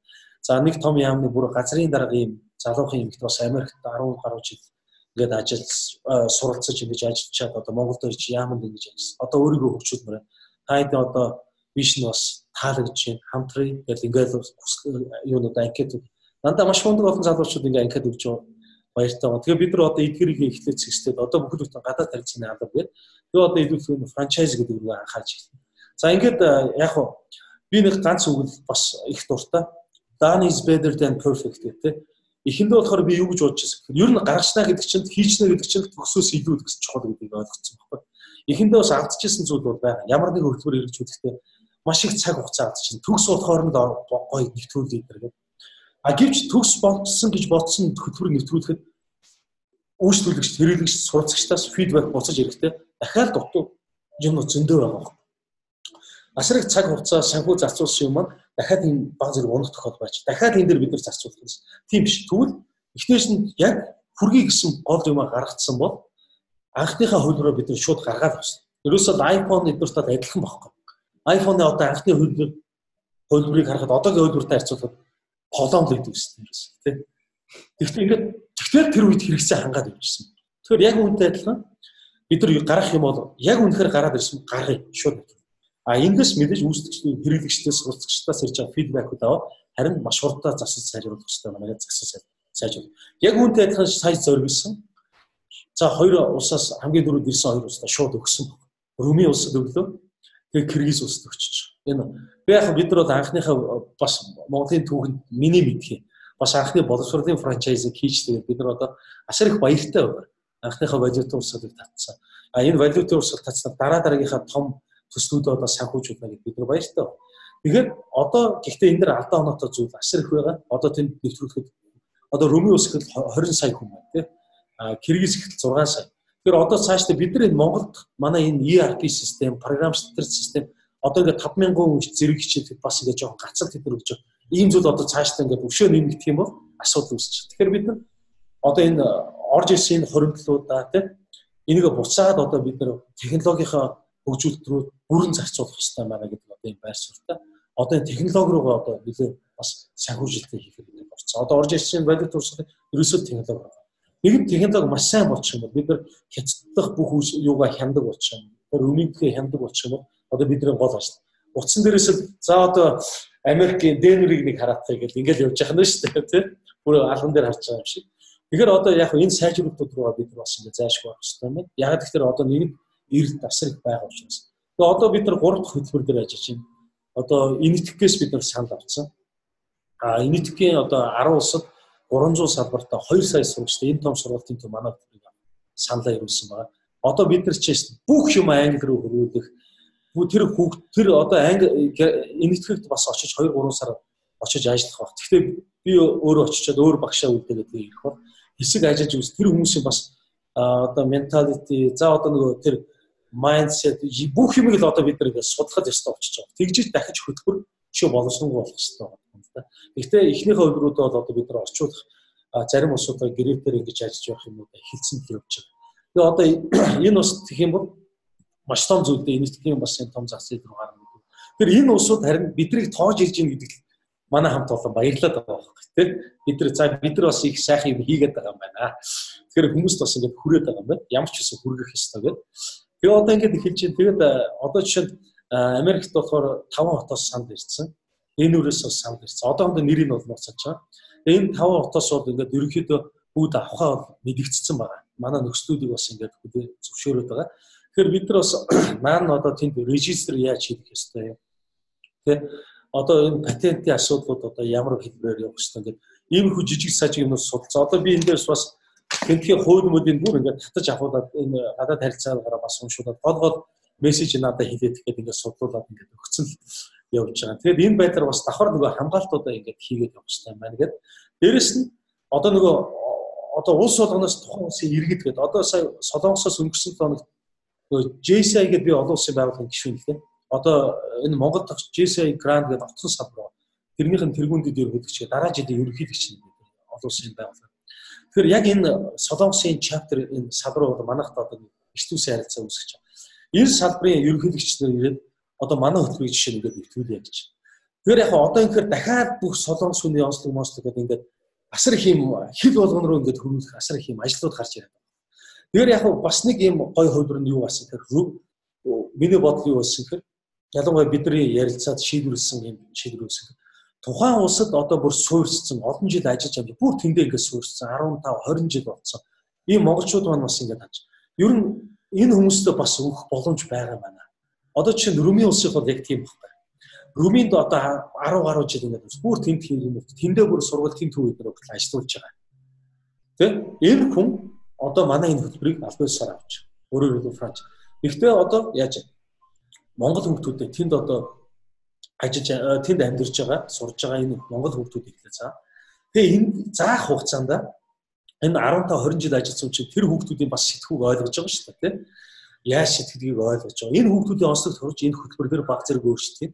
Тэгээд энэ явцдаа бас хөрвүүл нөгөө нэг сур хүчийн хөрвүүл тэдний гарын явдлууд нэр хөрвүүлтэй юм. За ингээд алхам алхахаар эхний 5 рүүмийн хөвгттэй юм. 10 рүүмийн хөвгттэй юм. Ингээд алхам алхмаа цаашдаа тэр улсын иргэдүүд ингээд чиглэсэн сургалт юм байж байгаа. Энэ бас айгүй бидний ажлагч гэсэн айгүй гоё хөнгөвчилж байгаа зүйл байхгүй. Тэгвэл одоо би Румын гэх юм Чех гэх юм бол одоо тухайн Чех хэл рүү өргүүлэхэд дахиад Чех хэл мэддэг улсуудыг цуглуулад бидэрт айгүй их юм ажил үүсэж байна.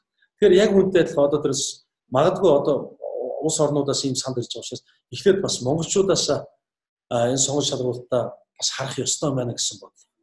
Одоо Америкээс бол 5 хотоос 2 нь Монгол руу 3 нь Америк юм. Тэнэрх Монгол Англи Монгол. Ашгүй тэгээд. Бас л танаа боловсролын дээгүүрт их боловсролын үйл ажиллагаа. За ингээд монголчуудаас одоо ингээд эргэтэн янз бүрийн арга хэмжээ зохион байгуулалт. Ийм идэвхтэй монголчуудын тийм идэвхтэй нэг юм хүмүүс ба яг нөгөө монголчууд руугаа чиглэсэн үйл ажиллагаа маш их зохион байгуулалт ийм хэсэг хүмүүс. Тийм эндээс санагдсан. За ингээд одоо тэгээд яг залуу хүн байна. Болохоос нь болохгүй хүртэл явъя. Фейлдэж болно. Яг тийм оролдоод үзсэн. Одоо оролдохгүй бол хизээ оролдох юм тий. Тэгэл яг бодож явах тэгээд болох байлгүй зарим зүйлсгэл тэгээд үв чинь та. Таны цаашдын хитийн төлөвлөгөө юу байгаа вэ? За хитийн төлөвлөгөө. Ер нь хүний тэгээд зорилго бол тэгээд дороо өөрчлөгдөд явд юм байна. Ер нь яг дорооч хийж явах. Одоо жишээ нь би бол оюутан байхад 10 жил байхдаа мундаг л хуульчлал болох гэж байна тийм. Яг ерөөсөө тэр их сургууль сурж байхдаа шүү дээ. Одоо Монголд очиод ерөөсөө хуулиараа магадгүй олон улсад одоо хуулиараа мундаг ясна. Дээрээс нь энэ суралцсан чадруудаа магадгүй номыг тэр хурдан уншдаг. За ямар төрлийн мэдээлэл төр нэг хэлбэр арга. Миний нэг давуу тал тийм болов гэж босож байгаа. Нэг хэлбэрчлэх тэр арга замыг бас нэг харж чаддаг гэж өөрийгөө боддог. Тэр иймэрхүү зүйлс маань бас миний ажил мэргэжлд нөлөөлнө. Тэгэхээр мундаг хөлж болно гэж бодож ирсэн. Тэр утгаараа хуулийнхаа энэ хичээлүүд маш сонирхолтой, идэвхтэй оролцдог юм л байж байна. Тэгээд гинт одоо ингээд спортын салбар гэдэг ороод ирж байна. Сүүлдээ одоо боловсрол гэдэг. Тэгээд ингээд сургалтын төв үйл ажиллагаа явуулж байна. Гинт нөгөө бага насны хүүхдүүдээр ажиллах хэрэгтэй гэдэг санаас гинт цэцэрлэг ихлүүлэхээр болоо. Урьдчилан тэгээд цэцэрлэг ихлүүлсэн. Тэгээд энэ цэцэрлэгийн ингээд үйл ажиллагаа харсан маш идэвхтэй үр дүн гараад тэгэхээр энэ хүүхдүүдэд алдмааргүй санагдаад одоо бас нэр хүнд үхийн энэ сургуульд одоо манай 15 хүүхэд өгөхөд 9 тэнцэж орж байна. 2 нь 0.5 оноор цэцэрлэг төгссөн хүүхдүүд шүү дээ. 2 нь 0.5 оноор дутсан. 1400 300 гаруй хүүхдээс оноогоороо тэргүүлсэн бас манай хүүхд байдаг ч юм уу тий. Инхээр ч бас яг энэ хөтөлбөр хэрэгж ер нь бол үр дүнтэй байна гэдгийг харж байгаа учраас ер нь тэгвэл энэ хүүхдүүдэд цааш нь хөгжүүлэх хэрэгтэй байна гэдэг нодлон жишээ нь баг сургууль язгуур гэдэг баг сургууль. Эвэлийн найзууд цэцэрлэг. Энэ сургууль болохоор нийтэд нээлттэй биш. Зөвхөн нөгөө цэцэрлэгээс авч байгаа. Энэ бол тийм том сургууль биш. Одоо бүтэн жил зороход бид нар 24 хүүхэдтэй сургууль. 24 хүүхэдтэй сургууль маань одоо ингээд нэгдүгээр ангиас 5 сарын 31-нд ингээд төгсөж байгаа. Энэ яагаад ийм лаборатори ийм сургуулийг эхлүүлж өгөхөр бас шалтгаантай байхгүй. Яг 2016 онд бид нар сургууль эхлүүлэх гээд 1-р ангидаа 100 хүүхэд авъя гэдээ анх бүртгэл эхлүүлж хат. Манай дээр зөвхөн 1-р ангид дээр 3400 хүүхэд бүртгэжсэн. Тэгээд яг эхлүүлэх гэж яагаад тэгээ бас нэг тодорхой шалтгааны улмаас би энэ сургуулийг зогсоогоод тэгээд за дараа нь бол ингэж тэгээд энийг зорхижсэн байна. Тэгээд яг сая нодлон бол ерөөсөө ганц л анги бай. Яг тэгэхээр нөгөө одоо нөгөө энэ хүүхдүүдээр үр дүн гарцсан сургууль дээр бас ийм зүйлсийг туршиж болох юм байна гэсэн бодол бий болсон учраас энэ хүүхдүүд яг одоо боловсролын яамнаас батсан тэр эцэг хөтөлбөрүүд явж байгаа. Сарын дотор гэхдээ бүгдийг үзээ дууссан. 9-өөс 10 сарын 1-ний орд. Илүү их одоо энэ оюухны академийн хөтөлбөрөөр өшөө академик 2-3 дугаар ангийн хичээлүүд ойлгоход энэ хүүхдээс сэдвүүдийг гүнзгийрүүлээд үзээд явж байгаа гэсэн. Энэ хүүхдүүд маань 18 хоногт уншиж сурсан. 18 хоног. Тэгэхээр яг бид нар энэ дэвшилт арга техникүүдийг л одоо ингэж зааж ингэж яваад байна. Тэгэхээр энэ сургуулиуд ерөөсөө лаборатори. Одоо манайхан 2 дугаар ангид 10 урууны бичээч рүү орж. Ерөөсөө практик. За ингээд нөгөө хэлнийхээ суурьд орж. Сая 1-р анги дээр бол 50 үг хэлэхэд 5 дээдлэн 5 үг л алддаг болж байгаа. Цээжвч. Цээжвч бол 1-2 дугаар ангийн түвшинд маш гайхалтай бичиж байгаа. Энэ одоо 5-6 настан гол шүү дээ. Зарим сая 7 болж. Тэгэхээр бид нар дараагийн хөтөлбөр одоо 3 дугаар ангиас хэл үзнэ гэж хэлсэн бол үгүй 2 руугаа орох бүрэн боломжтой болж байна. 50 үгтэй цээжвч дээдлэн 5-аад чинь зарим нь алдахгүй нэг гэдэг энэ маш өндөр үзүүлэлт байгаа. Анги дотроос. Тэгэхээр би энэ дэр нэг зүйл хэлээ. Энэ 24 үгт болохоор темпераментийн янз бүрийн хэв шинжтэй хүүхдүүд. Энэ хүүхдүүдийн 3 нь хурцтай хүүхд. Хурцтай одоо бидний хэл дээр нөгөө ангийн маш мундаг хүүхдүүд гэж байгаа шүү дээ. За. Энэний болохоор 10 нь дундаж хүүхд. За дундаж 11 нь удаан хүүхд байхгүй. Манай Мишель чинь язгуур сургуультаас сурч байгаа юм байна. Удаан. Гэхдээ энэ 24 хүүхдийг харсан ямар ч хүн гениус гэж хэлнэ. 24 л яг ийм болсон. Маш гайхалтай өгч хурцтай.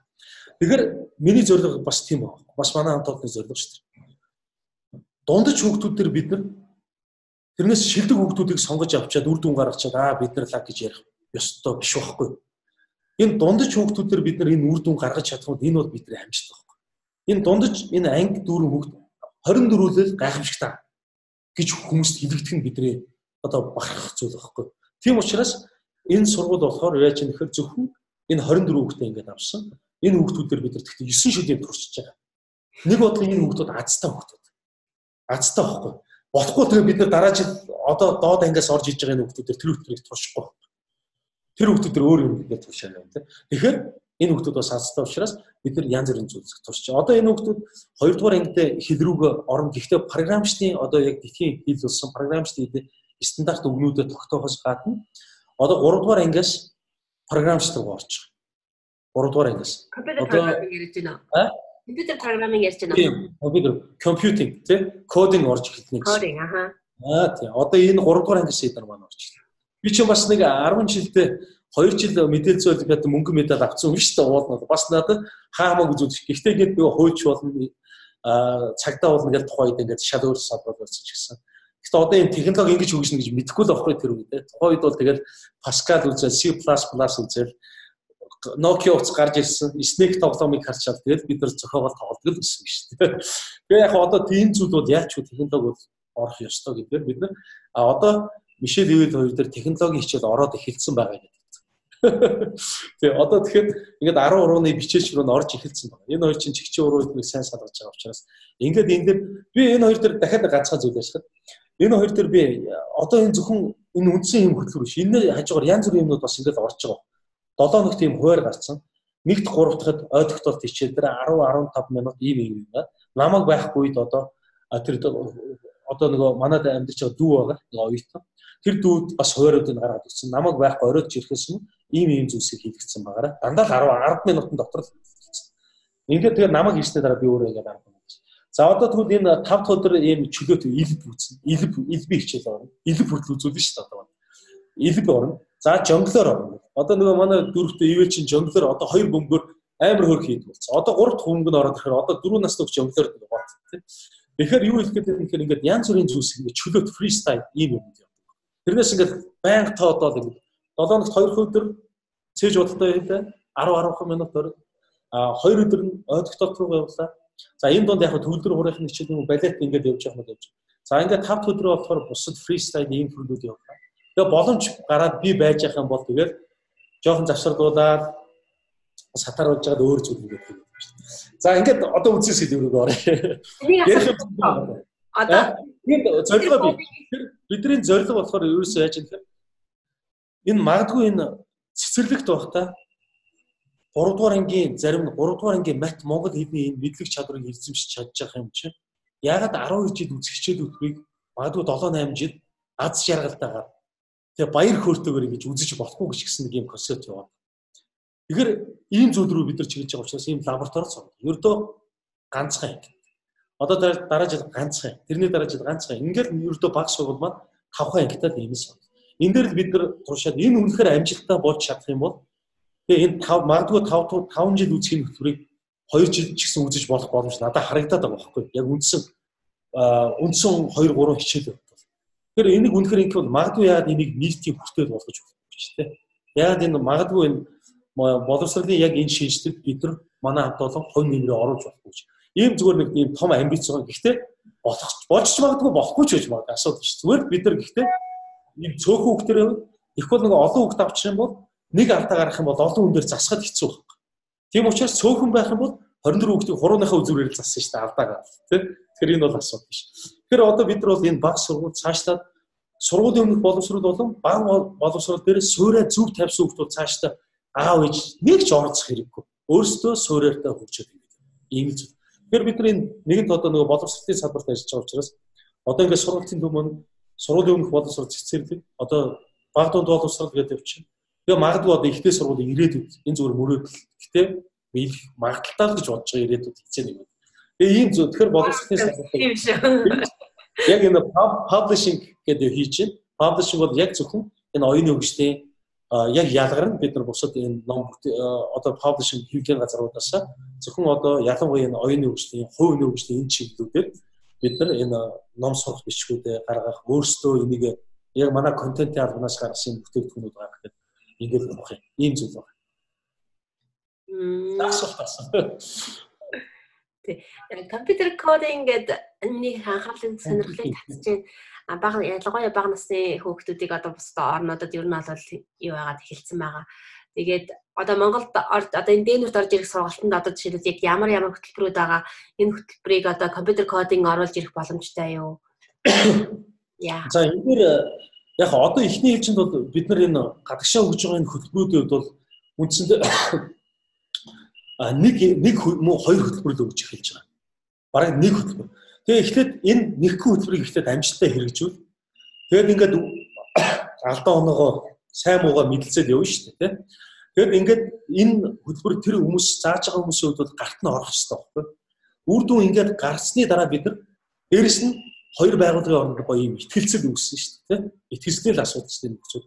Ингээд ихтгэлцэл үүслээд хин энэ хариуцлагатай байгаад ингээд явсны дараа хоёр дахь хөтөлбөр. За энэ амжилттай хэрэгжээд ихтэйгүүл гурав дахь хөтөлбөр. Ингээд дөрөв дэх 12 ингээд явах бүрэн боломж. Тэгэхээр одоо бид нар илүү контент дээр ингэж ажиллаад ингээд хийж байгаа. Тэгэхээр одоо эхний ээлжид бол бид нар энэ цээж бодлын хөтөлбөр өгч байгаа түргэн бодлоо.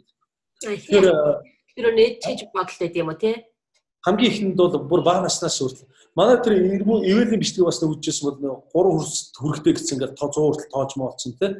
Тэгэхээр яг энэ хөтөлбөр байхгүй. Тэгээд 3 таадаа тэгээд хэдэн саяын дотор ингээд тооцоолоод явжсэн. Тэгэхээр яг энэ хөтөлбөр гэсэн. Интересант. Энэ амжилттай болчихвол бид нар ойлгохтой хөтөлбөрөөр шууд өгнөжлүүдээ шууд энэ бага наснаас нь. Гэхдээ ер нь бол бид нар бол энэ ерөнхий боловсролын сургуулийн 2-оос 12 дугаар ангийн сонгогч зориулсан хөтөлбөрүүд өгч байгаа. Бид нар академид бол хизээч сургуулийн өмнөх насны хүүхдэд хичээл заадаггүй байхгүй. Энэ Монголд энэ бол бас буруу үйл ажиллагаа явагдаж байгаа. Цэцэрлэгдэр нь очиод цаг 30 минут суугаад Сорбонны сургалт идэх ч юм. Энэ бол ерөөсөө зөвхөн мөнгөний ажил байхгүй. Энийг бол би бол хатуу хэлдэг, ширүү хэлдэг те. Одоо зарим нь бол тэгэл уурлна. Гэхдээ би хэлдэг. Уучлаарай наад мөнгөний ажилла бойлол гэдэг. Яагаад гэхээр хүүхдийн төвлөрөх хугацаа 10-15 минут байхад дээрээс нь сургууль гэдэг ойлголт байхгүй. Парт ширээ гэдэг ойлголт байхгүй. Тэгээд сургуулийн орчин анги тань гэж байна. Тэр хүүхдийг тэр ширээний ард цаг 30 минут суулгаж залхаж болохгүй байхгүй. Хүүхдийн тэр сургуулийн өмнөх насны жинхэнэ тоглож гүйж байгаа сонирхолтой зүйл дээр төвлөрөх хугацаа 10-15 минут л гэж. Өшөө бүр сонирхлыг татсан тэр Google-ийн кино тий iPad утас руу орох юм бол цаг багч гэсэн үзэх магадaltaй. Тэгвэл бид нар бүх хичээлийг заах байгаа сэдв Google-ийн кино шиг Google тэр iPad YouTube шиг хизээс зааж чадахгүй байхгүй. Тийм учраас энэ хүүхдүүдийн төлбөр хугацаа өсрөөл 10-15 минут. Тэгэхээр яаж юм хэр ерөөсөө тэр цаг 30 минут тэр залхаас сууж ингэж зовооход хамгийн буруу зүйл. Тэр бид нар сургуулийн өмнөх насны хүүхдийг ерөөсөө ингэдэггүй. Харин сургуулийн өмнөх насны хүүхдийн хувьд бол харин цэцэрлэг дээр хөтөлбөрийг хэрэгжүүлж чинь тэрнээс гадна хөтөлбөрөө цэцэрлэгүүд өгч. Одоо манай нэг хөтөлбөрийг хэрэгжүүлж байгаа 97 цэцэрлэг 97. Улсын болон төрийн хүчин бас 97. Хоёр цэцэрлэг хөтөлбөрийг хэрэгжүүлж байгаа 6 цэцэрлэг. Яг манай цэцэрлэгээс гадна шүү дээ. Яг бидний хувьд болохоор яг нөгөө туршилтын юмнууд явж байгаа учраас үндсэн цэцэрлэг дээр бол 6 хөтөлбөр хэрэгжүүлж ингээд явж байгаа. Ийм зүйл. За би сарабан би ахынтаа сарабан өөрхийн хэмжээд ингээд заагаад бас төсөөлүүлэх гээд оролцож байгаа л да. Тэгээ бас ивэлийг би хороогоороо тоолж байгааг нь харсан. Тэгээ ахынтаа бас зааж гисэн 100 хүртэл тоол хороогоороо тоолгоё. Тэгээд тэрнээс цаашаа жоохон ингээд судлах гад бас YouTube явахад ингээд бас ерөөсөө одоо 100 гэдгийг яаж хилдэг ч юм уу. Тэгээд ер нь яаж үйлдэлүүдээ ирэхгүй байхаа. Тэгээд энэ талаар өөрөө бие даагаад сурах боломж байна уу? Хүүхдээ сургах боломж байна уу? Танд аль нь илүү сарабан хуруу бодол хоёр аль нь илүү яах вэ? Энэ хараа яг энэ хөтөлбөрүүчийн сарабан гэдэг юм уу те? Finger mat гэдэг юм уу? Vedic гэдэг юм уу? Яг анхан шатны төвшөнд бол бүгд ингээд сурцаад явах боломж. Яг ингээд гүнзгийрүүлэн судлах хэрэг болохгүй байна. Яг тэгэхээр энэ ч нөгөө бүгд албасаар франчайз явуулсан, ноу хаваа хамгааж идэг. Тэгэд анхан шатны төвшөндөө танилцуулгууд ингээд өгчдөг. Заавал нөгөө сургалтаар сурцах хэрэгтэй болчих. За нэг зүйл би энэ хуруундаа энэ хөтөлбөр бид нар бол энийг хуруундаа гэж нэрлэсэн. Сарабан бол энэ хуруундаа би ялгааг бас хэлээ. Сарабан сампин Японоос үүсэлтэй тийм. Японоос үүсэл. Гэхдээ өнөөдөр нэг юм зүйл байна. Энэ сарабан сампин энэ заах арга зүг хэн хамгийн боловсронгуй болгосон бэ гэдгээр улс орнууд өрсөлдөж байгаа. Энэ арга зүг. За тэгэхээр одоо Монголд одоо маш олон газараас орж ирсэн. Японоос сарабаны франчайз ороод ирсэн, Малайзиас ороод ирсэн, Тайванаас ороод ирсэн, Хятадаас ороод ирсэн, Солонгосоос ороод ирсэн, Энэтхэгээс ороод ирсэн. Хаасаг одоо сарабан болсон. Зүгээр энэ дээр нэг юм зүйл байна. За харах зүг бүгд ялгаатай. Нэг хуу гараарч явна, 5 уурч 2 гараарч явна. За харах зүг дотор томьёонууд ялгаатай. Зарим нь 25 томьёон дээр сууж, зарим нь 20 томьёон дээр сууж, 10 томьёон дээр сууж, 50 детайл зүйл дээр одоо анхаарахыг бас ингээд сурагчдаа заах гэдэг чинь ийм комплекс юм бас их байна. Тэгэхээр зүгээр бид нар юу анзаарсан гэхээр би ч гэсэн одоо энэ сургалтын хүртэл хамрагдчил байсан. Маш олон оронд Японд хүртэл хамрагдчил байсан. Турк ч гэсэн хамрагдчил байсан. За тэгээд бид нар яасан гэхээр бид нар бас сарабаны сургалтыг явуулж байсан. Сарабаныг франчайз гэдэг явуулж байсан. Гэхдээ энэ дэр бидний манай контент яг бидний хийсэн нэг зүйл юу байсан гэхээр энэ бүх 20 томьёо гэдэг юм, 10 томьёо гэдэг юм уу, 25 томьёо. Энэ бүх томьёо ганцхан томьёо болгоцсон байна. Ганцхан томьёо. Тэгэхээр юу гэсэн үг вэ гэхээр хүүхдэд 20 томьёо зааж ойлгуулах нь хэлбэр рүү нэгхэн томьёо зааж ойлгуулах нь мэдээж нэг баг тийм. Тэгэхээр нэгхэн томьёо болгосон. Хоёр гарын энэ за энэ гарын 5 руу шүү дээ тийм. Ингээд харсан чи яг л энэ сампин байгаа. Энэ бол нэг чи орно тийм. Тэгэхээр нэгээс нэг ингээд 4 эрхэн уруу чинь 5-ын орон болчих. Өөрөөр хэлбэл 5 нэг ч тийм 5. Тэгэхээр энэ бол ерөөсөө сампин байж болох юм байна гэдэг 2 гарын 10 руу яг энэ тооцоолох хэрэгслүүдэд ашиглаж болж байна. Энэ нөгөө одоо Солонгос Чисан Боб гэж бас нэрэлдэг. Америкт finger mat гэдэг анхан шатны төвшөнд л байгаа. Та одоо ингээд судлах юм бол анхан шатны төвшөнд програм гэдэг нь яваад яг цаад гүнзгий юм нь бол ерөөсөө явахгүй. Тэгвэл ийм байдаг юм байна. Гэхдээ томьёонууд нь өөр. Тэгээ би энийг яг тухайн үед яг идэвхтэй арил хайгуул хийж явах үедээс тэгэхээр энэ болгоны чинь хэлбэрчлээд ганц томьёо болгоцсон гэсэн үг байна. Тийм учраас одоо ингээд 3 настай хүүхд хэдэн саяын дотор цэцэрлэгийн 64-64-д яг л ийм тооны машин ингээд болсон. Тэгэхээр одоо бидний гол патент болохоор энэ томьёог бид нар ганцхан томьёо энэ 10, 20, 30 энэ томьёог хүн ойлгоход хүүхдийн энэ томьёонуудыг ганцхан томьёо болгосон. Дээрээс нь сарабана бид нар орхисон юу вэ гэхээр сарабан суухаар ийм үе шаттай процессын ажлууд их байдаг байхгүй. Одоо жишээ нь энд яг би бусад сарабаныг ер нь мууж байгаа зүйл бол биш үү. Бодис үнэн л би хэлж байгаа. Үнэхээр яг сарабанаараа мэрэгшээ бүр гүнзгийрээ тэр олон 5, 6, 10 ортой тоонууд дээр ингээд ажиллаа гэж байгаа сарабанаа сонгоод явж болно. Энэ бол сайн урт хугацаанд бүр үүдэн. Биднийх болохоор монголоор дөрвөн сарабаны сургалтууд байхад бид нар заавал энэ сарабанууд өрсөлдөх шаардлага байхгүй. Гэхдээ магадгүй энэ 10 шат, 13 шат үзэж байгаа зүйлсийг бид нар асар богино хугацаанд 3 шатаар бас заах боломж байна гэдгийг л харсан байна. Тийм учраас бид нар энэ цээж болтын сургалтаа 3 шатлаа болсон. 3 шат. 3 шатнд 4 аргын тоолд бүрэн сурцтай. Хэдэн саяын дотор тооцоолж байна. Тэ 97 сая 536 мянгаыг 48 сая 498-аар үрж хариу шууд гэж 20 секундын дотор хариу өгч гэдэг юм. Тэгэхээр магадгүй яг нөгөө энэ урт хугацаанд явж байгаа тэр 4-5 жил үргэлжлэх энэ сургалтуудыг бид нар 3 шат буюу одоо нэг шат нь 12 хоног 4-7 хоногийг бид нар нэг сараар гэж үзлэхэд 9 сар гэсэн үг. 9 сар бүрэн сургалтад гэж. Тэгэхээр энэ боломжийг бид нар олгосон. Дээрэс нь давуу тал нь яаж юм бэ? Түрүү хэлсэн соробоны процессыг их үе шатуудыг. За юу гэдэг вэ? Одоо ихлээр сампин дээр ажиллаж сурах. Тэ? Энд чинь цаг нэг юм. За дараа нь одоо юу гэдэг вэ? Картн дээр явах гэдэг ч юм уу. Тэ? Картн дээр ажиллах. Жижиг карт соробон байна гэж төсөөлөд картн дээр ажиллах. Дараа нь гуравт нь одоо төсөөлөд явах гэдэг. А гэтэл одоо магадгүй соробон дээр сургалтууд одоо энэ тэнд нэлээд өгч. Ийм нэг залхах хувь асар өндөр байдаг. 20 хүүхд хамрагдлаа гэд 4 хүүхд сурлаа гэд 16 нь ер нь бол залхдаг. 10-50% нь эсвэл залхах. Энийг ч гэсэн бид нар соробон явж ирсэн учраас энийг би бол үнэнчээр хэлж байгаа. Манай дээр ч 20 хүүхд явж байхад соробон дээр 10 залхаад орхичл байсан. Дараагийн шатнд төсөөлөхөд хэцүү байна, түүхтэй байна ч гэдэг юм. Тэр магадгүй нөгөө нэг дор олон хүүхд байгаа учраас нөгөө заа харах зүйл зарим нөгөө удаан хүлээж авдагаас болоод дээрэс нь хугацаанд баригддаг. Тэр хугацаанд бүх хүүхдэд хүрэх бас боломжгүй болоод зарим нь орхидоо тэгтэл дараагийнх заа ихэд дараагийнх нь анги орж ирэх гэдэг ч юм. Ийм зүйлсээс болоод зарим залхах амжилт гаргаагүй тохиолдол байсан. Харин бид нар хурундаа систем рүү ороод ганцхан томьёо энийг болгоцсон чинь өнөөдөр 20 хүүхд хамрагтад 20-аас сурдаг болсон. Нэг ч хүүхд хоцор. Тэгэхээр би хэлж байна. Энэ цэцэрлэгийн хүүхдүүд ингэж сурж байхад энэ сургуульд орсон 1 2 дугаар анги 3 дугаар анги 4 дугаар ангийнхан бол зүгээр хитгэх хичээлээр сураад явж байгаа. Ийм зүйл. Тэгэхээр ялгаа нь бол ийм байна. Сая харлаа шүү дээ. Хугацааны хувьд байна. Дээрэс нь асар богино хугацааны хувьд бол ингэ сурч боломжтой. Техникийг хялбарчилсан учраас ингэ. Дээрэс нь бид нар заавал тэр мэрэгжлийн төвшөндөө биш харин 4 аргын тоолдоо хүүхдүүд асар хурдтай тооцоосоор харин энэ дундаас бүр тоондоо илүү сонирхолтой цөөхөн идэх хүүхдээ аваад яг тамирчин гэдэг утгаар өшөө цааш гүнзгий явъя л гэсэн. Харин 4 аргын тоолдоо сурсан бол ой докторт руу нээлттэй. Бид нар ой доктортын сургалтаараа л одоо олон шүү дээ. Илүү танигдаад ингэж явж байгаа шүү дээ. За юм бэ. За одоо хоёлаа өндөрлөх шат руугаа орё. Тэгээ хамгийн сүүлчийн асуулт та одоо ингэж амар том намын санд орсон бай гэж төсөөлье. Бүх юмны талаар байгаа ерөөсө байхгүй нам гэж байхгүй.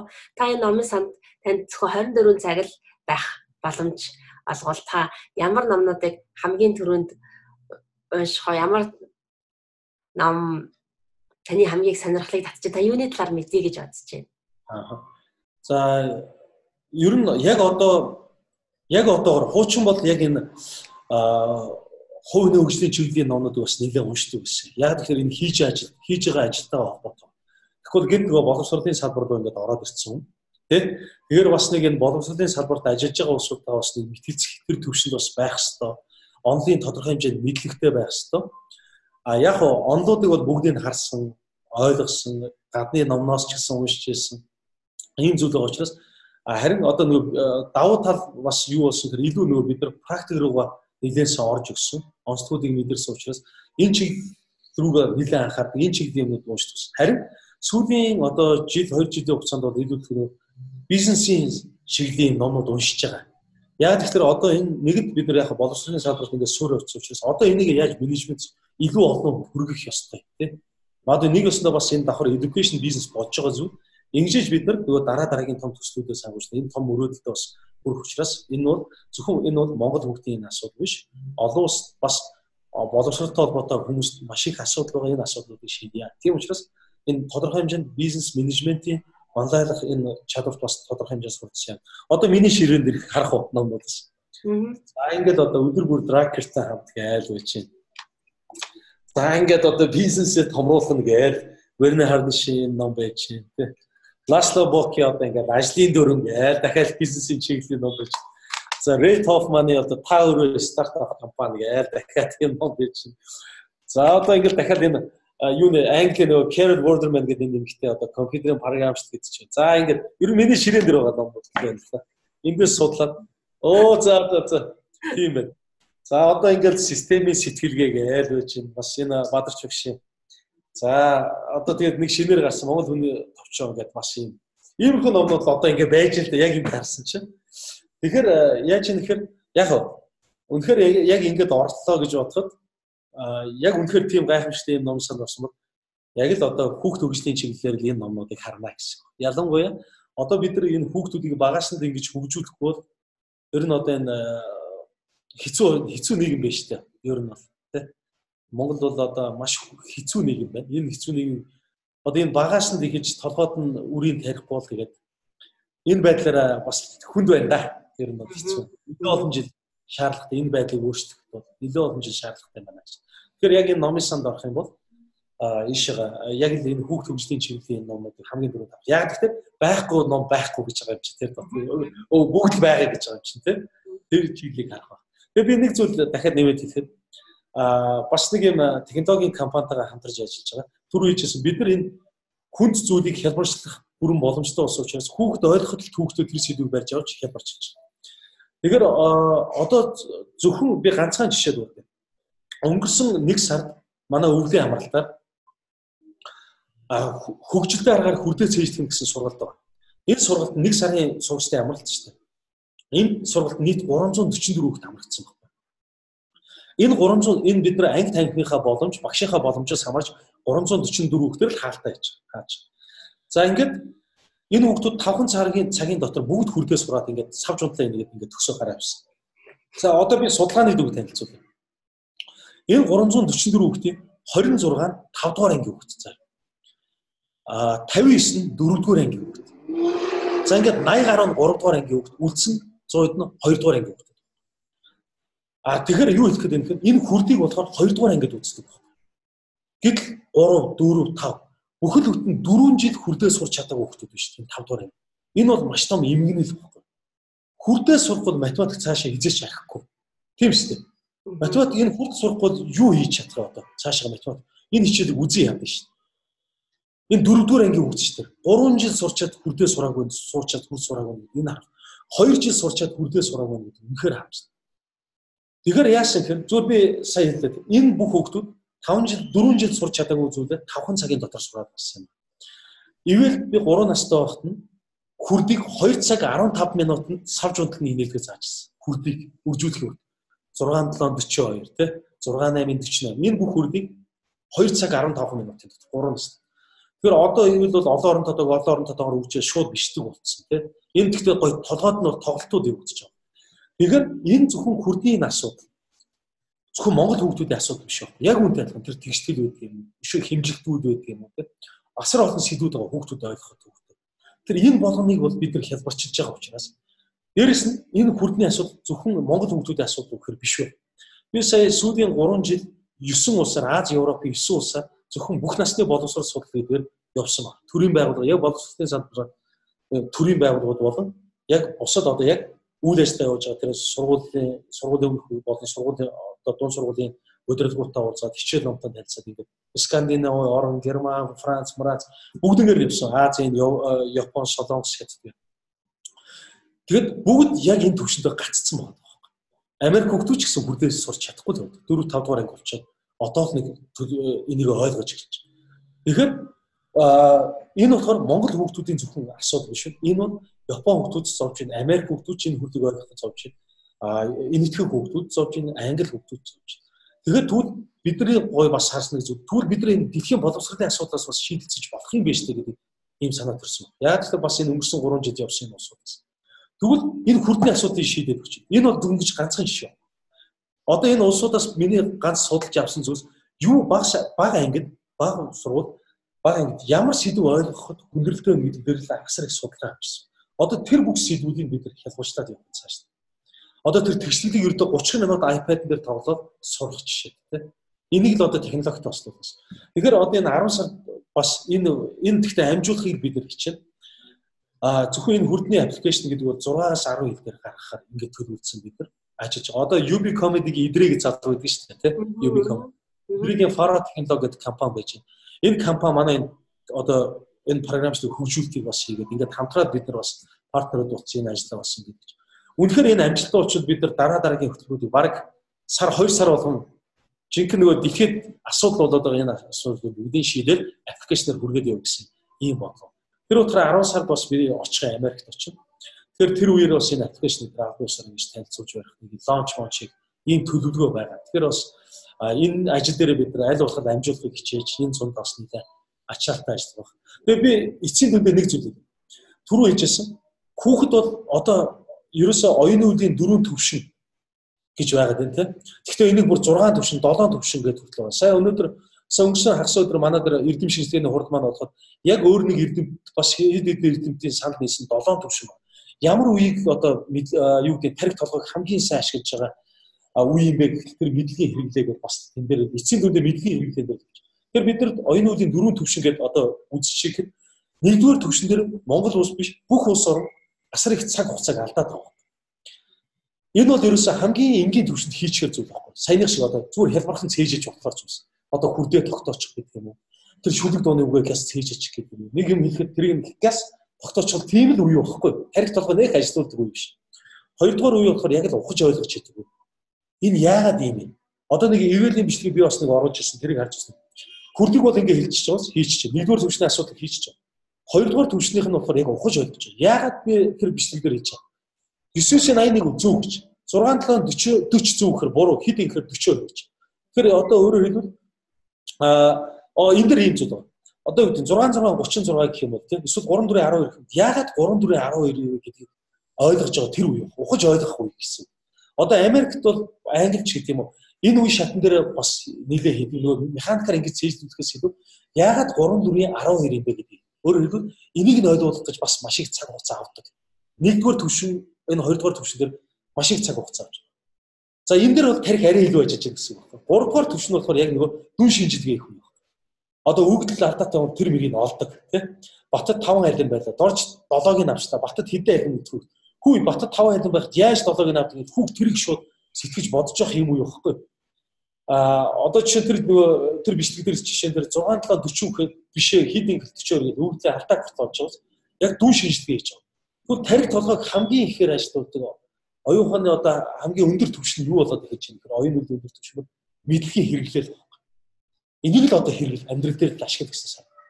Яагаад бид нэр сургууль ирэн сураад байна? Яагаад оюутан болоод сураад? Яагаад одоо ном уншаад байна? Энийг л нэг амьдрал дээр л ашиглах гэдэг байна шүү дээ. Ажил дээр нэг ашиглаж байгаа. Гэр бүлдээ ашиглаж байгаа. Гадаа энгийн нөхцөлд ашиглах гэдэг байна шүү дээ. Тэгвэл энэ сурсан бүх зүйлийг хэрэглэж чаддаг ийм түвшнийг бол очих хэрэгтэй. Тэгэхээр бид нар ч гэсэн манай сургуулийн систем ч гэсэн ийш явж байна. Би Европын орнуудаас энэ бус улс орнуудын одоос харсан анзаарсан нэг зүйл юу вэ гэхээр манайх энэ нэг дээр ер нь бол гаццсан. Энэ дээр асар их цаг хугацаа алдсан. Бусад энэ мэдлэгийн хэрэглээ болох өөрөөр хэлбэл магадгүй амьдрах ухааны хичээлтэй зүгээр холбоотой. Амьдрах ухааны хичээлийг яг практик дээр хэрэгжүүлэх боломж нь байна уу гэхээр байхгүй. Өнөөдөр харъя. Хүртээмжийн асуудал. Юу тэр нэг ангид тэр хэдэн 10-аараа хүүхдүүд байж байна. Тэр яаж тэр одоо нэг амьдрах ухааны хичээлүүд сул анги танхим байхгүй чи яаж вэ? Тэр зүгээр би Финляндийн ганцхан жишээ. За хоёр жишээн дээр. За зүгээр нэг Санкт бол одоо Оросдо хамгийн толгой зөгч байгаа тийм хад боловсруулаад. Тэгэхээр Санкт Петербургт хэлж байгаа юм да. Би асуусан. Шүү миний асуулт байсан. Санктын ер нь хүүхдүүд те сургуулаа хичээлээ тарчаад ямар нэгэн дугуулсан секц өөрийгөө хөгжүүлэх үйл ажиллагаанд авч үзэхгүй ийм зүйлд хамрагдах хувь нь хэдэн өвтэй байдаг гэхэд 89% гэж байна. 89%. Монголд хэдэн өв байдаг гэж 15%. Тэгэхээр одоо эндээс ялгаа гарч байна. 89% ийм өндөр байхад энэ хүүхдүүд өөрсдөө олж байгаа байхгүй. Өөрсдийнхөө авиас чадвар тэр нуугдвал авиас чадвар нөөц бол бүх зүйлээ гаргаж гайхамшигт дисциплинд өрсөлдөхөс хүн болж шээ. Манайхыг 15-нд хамраглаа 85% яаж хичээлээ тараад гэрлүүгээ харин. Эсвэл одоо тэгэл тэр зам тээврийн осол мосол янз бүрийн буруу зүйл уруу ингэж одоо ингээд өртөж чинь тийм янз бүрийн бие биендээ уруу татагдаж чинь хар багасаа одоо ингээд янз бүрийн буруу хэрэглээд дадал зуршилтаа болж чинь. Энэ бол айгүй имгэнэлтэй зүйл болж байна. Ялангуяа энэ Улаанбаатар хотын хувьд. Тэгэхээр энэ байдал жишээ нь өөрчлөгдөх хэрэгтэй тийм. За тэгвэл тэр нөгөө юу вэ? Финлянд дээр зүгээр маш энгийн жишээ харж байна. За нэг сургууль Сауналанти гэдэг нэг хот руу очиж байгаа. Саунд чи Финляндаас л үүсэлтэй байдаг шүү дээ. Тэгээ айл болгож юм саунд байдаг тийм. Бүр энэгээрээ хүртэл нэрлсэн сургуультай байдаг юм. Сауналанти гэдэг 780 хүүхдийн сургууль. Энэний боссон өртгөн ихэд 70 сая евро буюу 200 тэрбум Монгол бол 5 тэрбумаар сургууль босох гэж ярьдаг. 1000 хүүхдээ сургууль. Тэгээд тэнд даа 200 тэрбум тэр хөгжингүй орнууд гэж ямар гайхалтай. 780 хүүхдээ сургууль. Ороход ерөөсөө хүүхд хөгжих бүх боломжийг нь хангаад гэсэн. Анги, танхим, лаборатори бүх зүйл үүж. Зөвхөн нэг анги руу ороход тэнд бүгд хоолоо хийж дунд анги сурагчид шүү дээ. Гурил будаа болсон. Дахиад нэг анги ороход хөдөлмөрийн хичээл. Амьдрах ухааны хичээл тэнд явагдаад шүү дээ. Дизайн гаргацсан, юм нэгдсэн, хувцс нэгдсэн тийм. Дахиад нэг ангид ороход эрэгтэй эмэгтэйг хөрөө араам дээр ажиллаж байгаа. Моцоо төрөж. Энд чинь аюулгүй байдлаар би санаа зовлож байна. Энэ хуруугаараа тасчихдгүй мөн гэхэд технологийн дэвшилтэнд боловсролтой ашигласан. Хуруу өрөхөд хөрөө зогсож байгаа байхгүй. Зураач гарахгүй. Мод хөрөөдөд байгаа юм. Гихмиштэй яаж юм тэр ерөөс энэ амьдрах ухааны хичээл шууд мэдлэгийн хэрэгтэй болох энэ төвшрөг энэ нэгдүгээр төвшрөө давчаад юм бол дөрөвдүгээр төвшрөг очиж чадаад байна. А бид нар энийгээ давсан ч гэсэн цаашаа энэ мэдлэгийн хэрэгтэй болох гэдэг дээр анхаарч чадахгүй байна. Хөгжих тэр орчин боломж нь байхгүй учраас энэ бол аюул асуудал байна.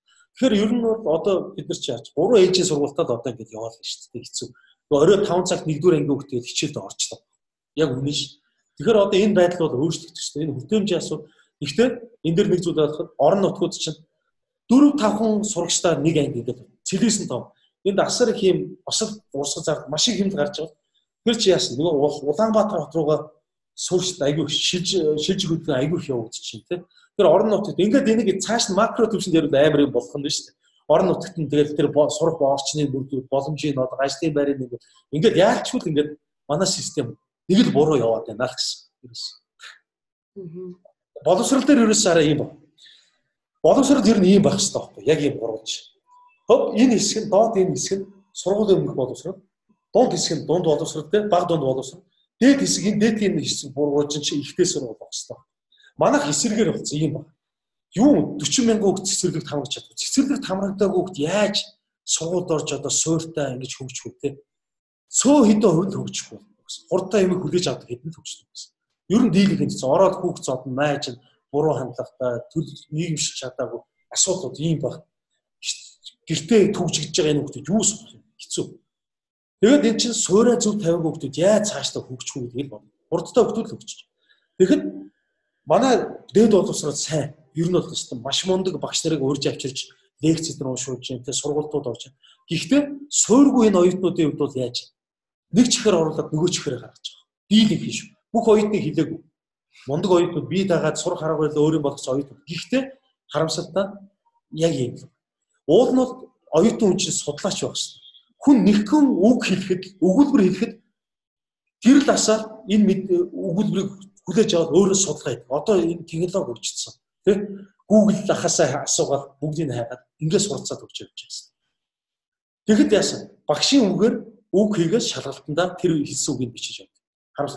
Багшийн хэлж байгаа үг өнөөдөр миний одоо ярьж байгаа зарим минь онол юм гэсэн маргааш гэсэн өөрчлөгдөж байгаа. Яг одоо намайг ярьж байгаа агш нь бас өөрчлөгдөд явж байгаа.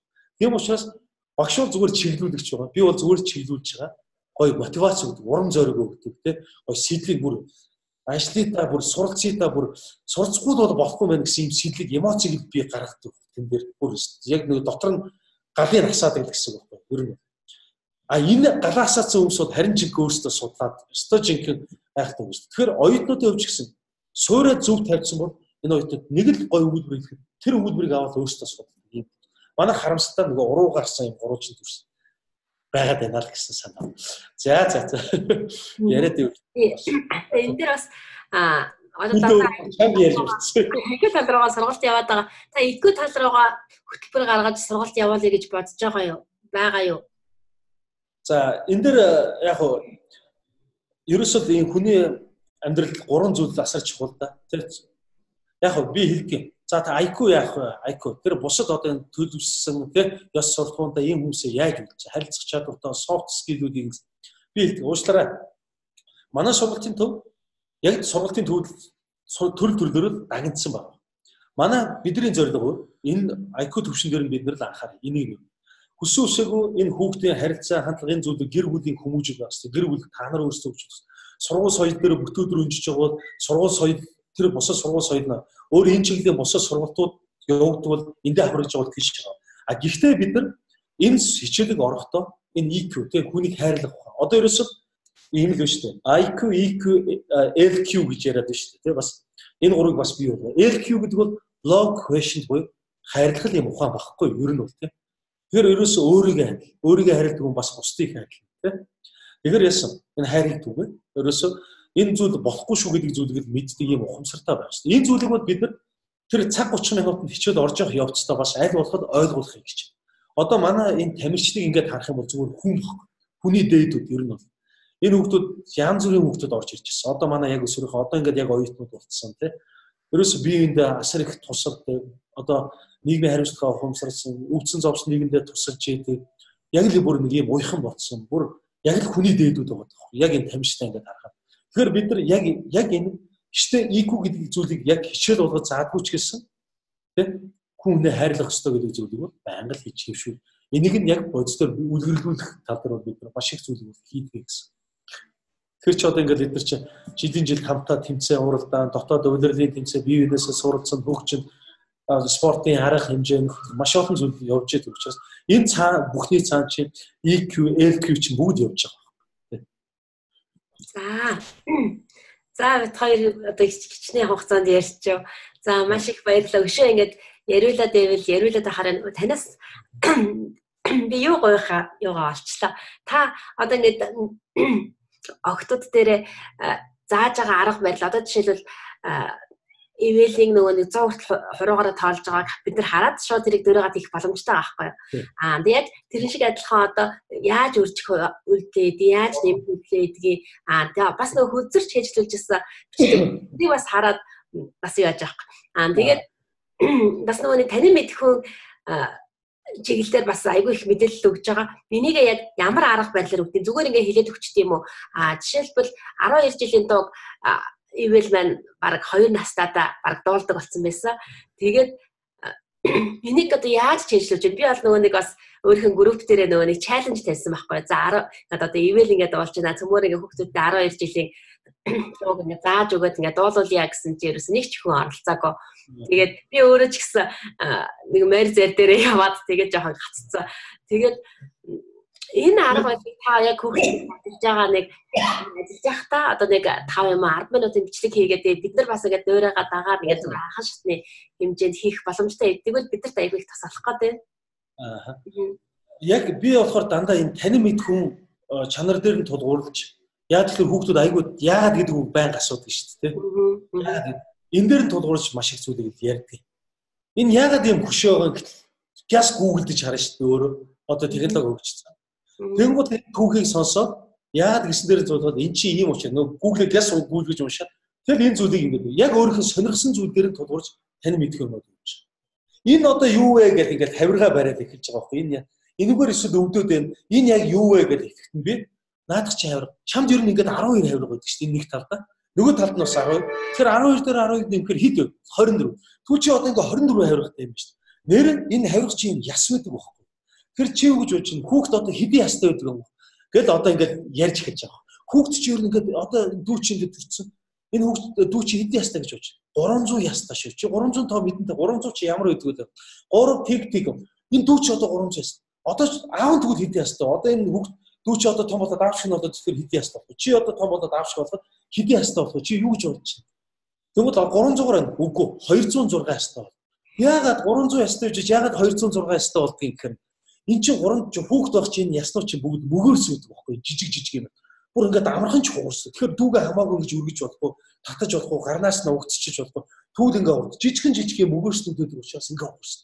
Тэгэхээр яаж вэ? Энэ мөгөөснүүд ингээд идгээд бие биетэйгээ ингээд нийлсээр байгаа том яс болоод ясныхын тооцоо болоод 206 ястай болд юм. Ганцхан ясыг ярих гэж нөгөө ганц хавиргнаас эхлээд ингээд би нэг жоохон яс судлаад тэрэн дээрээ тулгуурлаад ингээд мэдээд ирсэн. Тэнгууд одоо ингээд сая өчигдөр шүү дээ. Бас ингээд надтай ярьж байгаа. Би инээхэр миний одоо хурцлээч чинь үгээл ингээд хөмсгөө зангидаад байсан байхгүй. Хөмсгөө чи нүрээ хардаа тойлно гэдэг ингээд ясч ингээд хамаг ингээд үрчлээтэй ийм тэндөө. Тэнгууд чи одоо инээдэ толиндаарж байгаа инээдэ гэж чинээс. Одоо чи саяны энэ хумс нүдэн дээр чинь үрчлээнүүд чинь гарч ирж байна шүү. Гараагүй. Инээхэд гараагүй. Тэгэхээр би инээх чи энэ уурлахаас энэ хөмсгөө зангидахаас амархан байдаг. Хялбар байдаг юм аа амархан байдаг. Яагаад гэж бодож ингээд би газ гуглдж хараад мэдээлэл аваа. Уурлахаар хүний энэ нүүрэн дор юм 40 орчим байдаг. Тэд нар чинь бүгд ажиллаад айгүй их цаг хугацаа авдаг. Тэгээ уддаг бүх уч ингээд хүмсгөө загтдаг тийм үү? Тэр инээхээр ер нь тал нь л ажиллаж байгаа. 20 орчим л ууч. Тийм учраас 20хан бүчийн ажиллаж байгаа юм чинь 40 30 ажиллахаас илүү амархан. Тэгэхээр одоо ердөө инээх гоё угаас тэгэхээр чи дандаа инээж яваа. Ингээд бүх учин гайжлуулаад ингээд уурлахад хөмсгөө заа. Ихтэй чи уурч болохгүй шүү. Ойлгосноо гэдэг ингээд жишээ сурцсан. Одоо би асууж байгаа. Хүний нүүрний бучин идэвдэг л дахиад 40 бучин ингээд тэ 40 орчим. Тэгэхээр одоо ингээд уурлахаар яагаад тэгвэл 40 байж тийм. Тэгэхээр мэд бүгд чангарч байгаа ингээд хөмсгөө ингээд зангидаад. Тэгвэл инээхээр хэдэн бучин ажилладаг. 20 бучин ингээд тал нь ингээд ажиллаж байгаа гэдэг чинь. Гэх мэтлээ ингээд нөгөө яг танин мэдхүүдээр нь суурдаад ингээд цаана авчих. Тэгэхээр би яг эндээс улбаалаад би бас сонирхолтой яг ингээд боломж болцоогоор юм хичээлүүдээс бас ингэж орж болно тий ярилцаад ингэ явж. Тэр далбааг ингэ цээжлүүлжсэн тэр түүх яаж цээжлүүлж яаж 196 усыг тууштайгаар ингэ цээжлээд бүгдийг ингэ сурсан тий. Тэгэхээр одоо хүүхдүүд чинь нэг 40 50 далбаа цээжлээ тэгэл хайдаг байхгүй залхдаг. Тэгэхээр яаж ингэж 196 хүртэл яваад тий. Тэгээд гэрт ороод ирэхэд дэлхийн хатлаас бараад ийм зузаан ном бараад хүмүүс гайхч хөө хинэстэ Женус амар амартай биш. Энэ номыг авчирхаар аав натаа тоглодог л гэсэн бодолтой байсан жоохон байна тий. Тэн дээр ганцхан гаригийг би тайлбарлаж өгөхөд нарны аймгийг тайлбарлаж өгөхөд сав жуудал нь инээхээр бичигдээд янз бүрийн үйл явдлаар тайлбарчдаг байсан. Тэр ийм байдлаар бас тайлбарж болно. Тэгэхээр бид нар өөрсдөө бас айгүй энэ талаар мэдлэгтэй болох гэдэг мэдлэгтэй байж заах гэдэг. Тэгтэл бид нарт одоо өөрийнхөө ажил амьдрал одоо энд айгүй бизи айгүй завгүй байгаа шүү дээ. Тэгээ энэ мэдлэгийг бас ингэж ухаж цаг гаргаж ойлгоно гэдэг бас. Тэгэхээр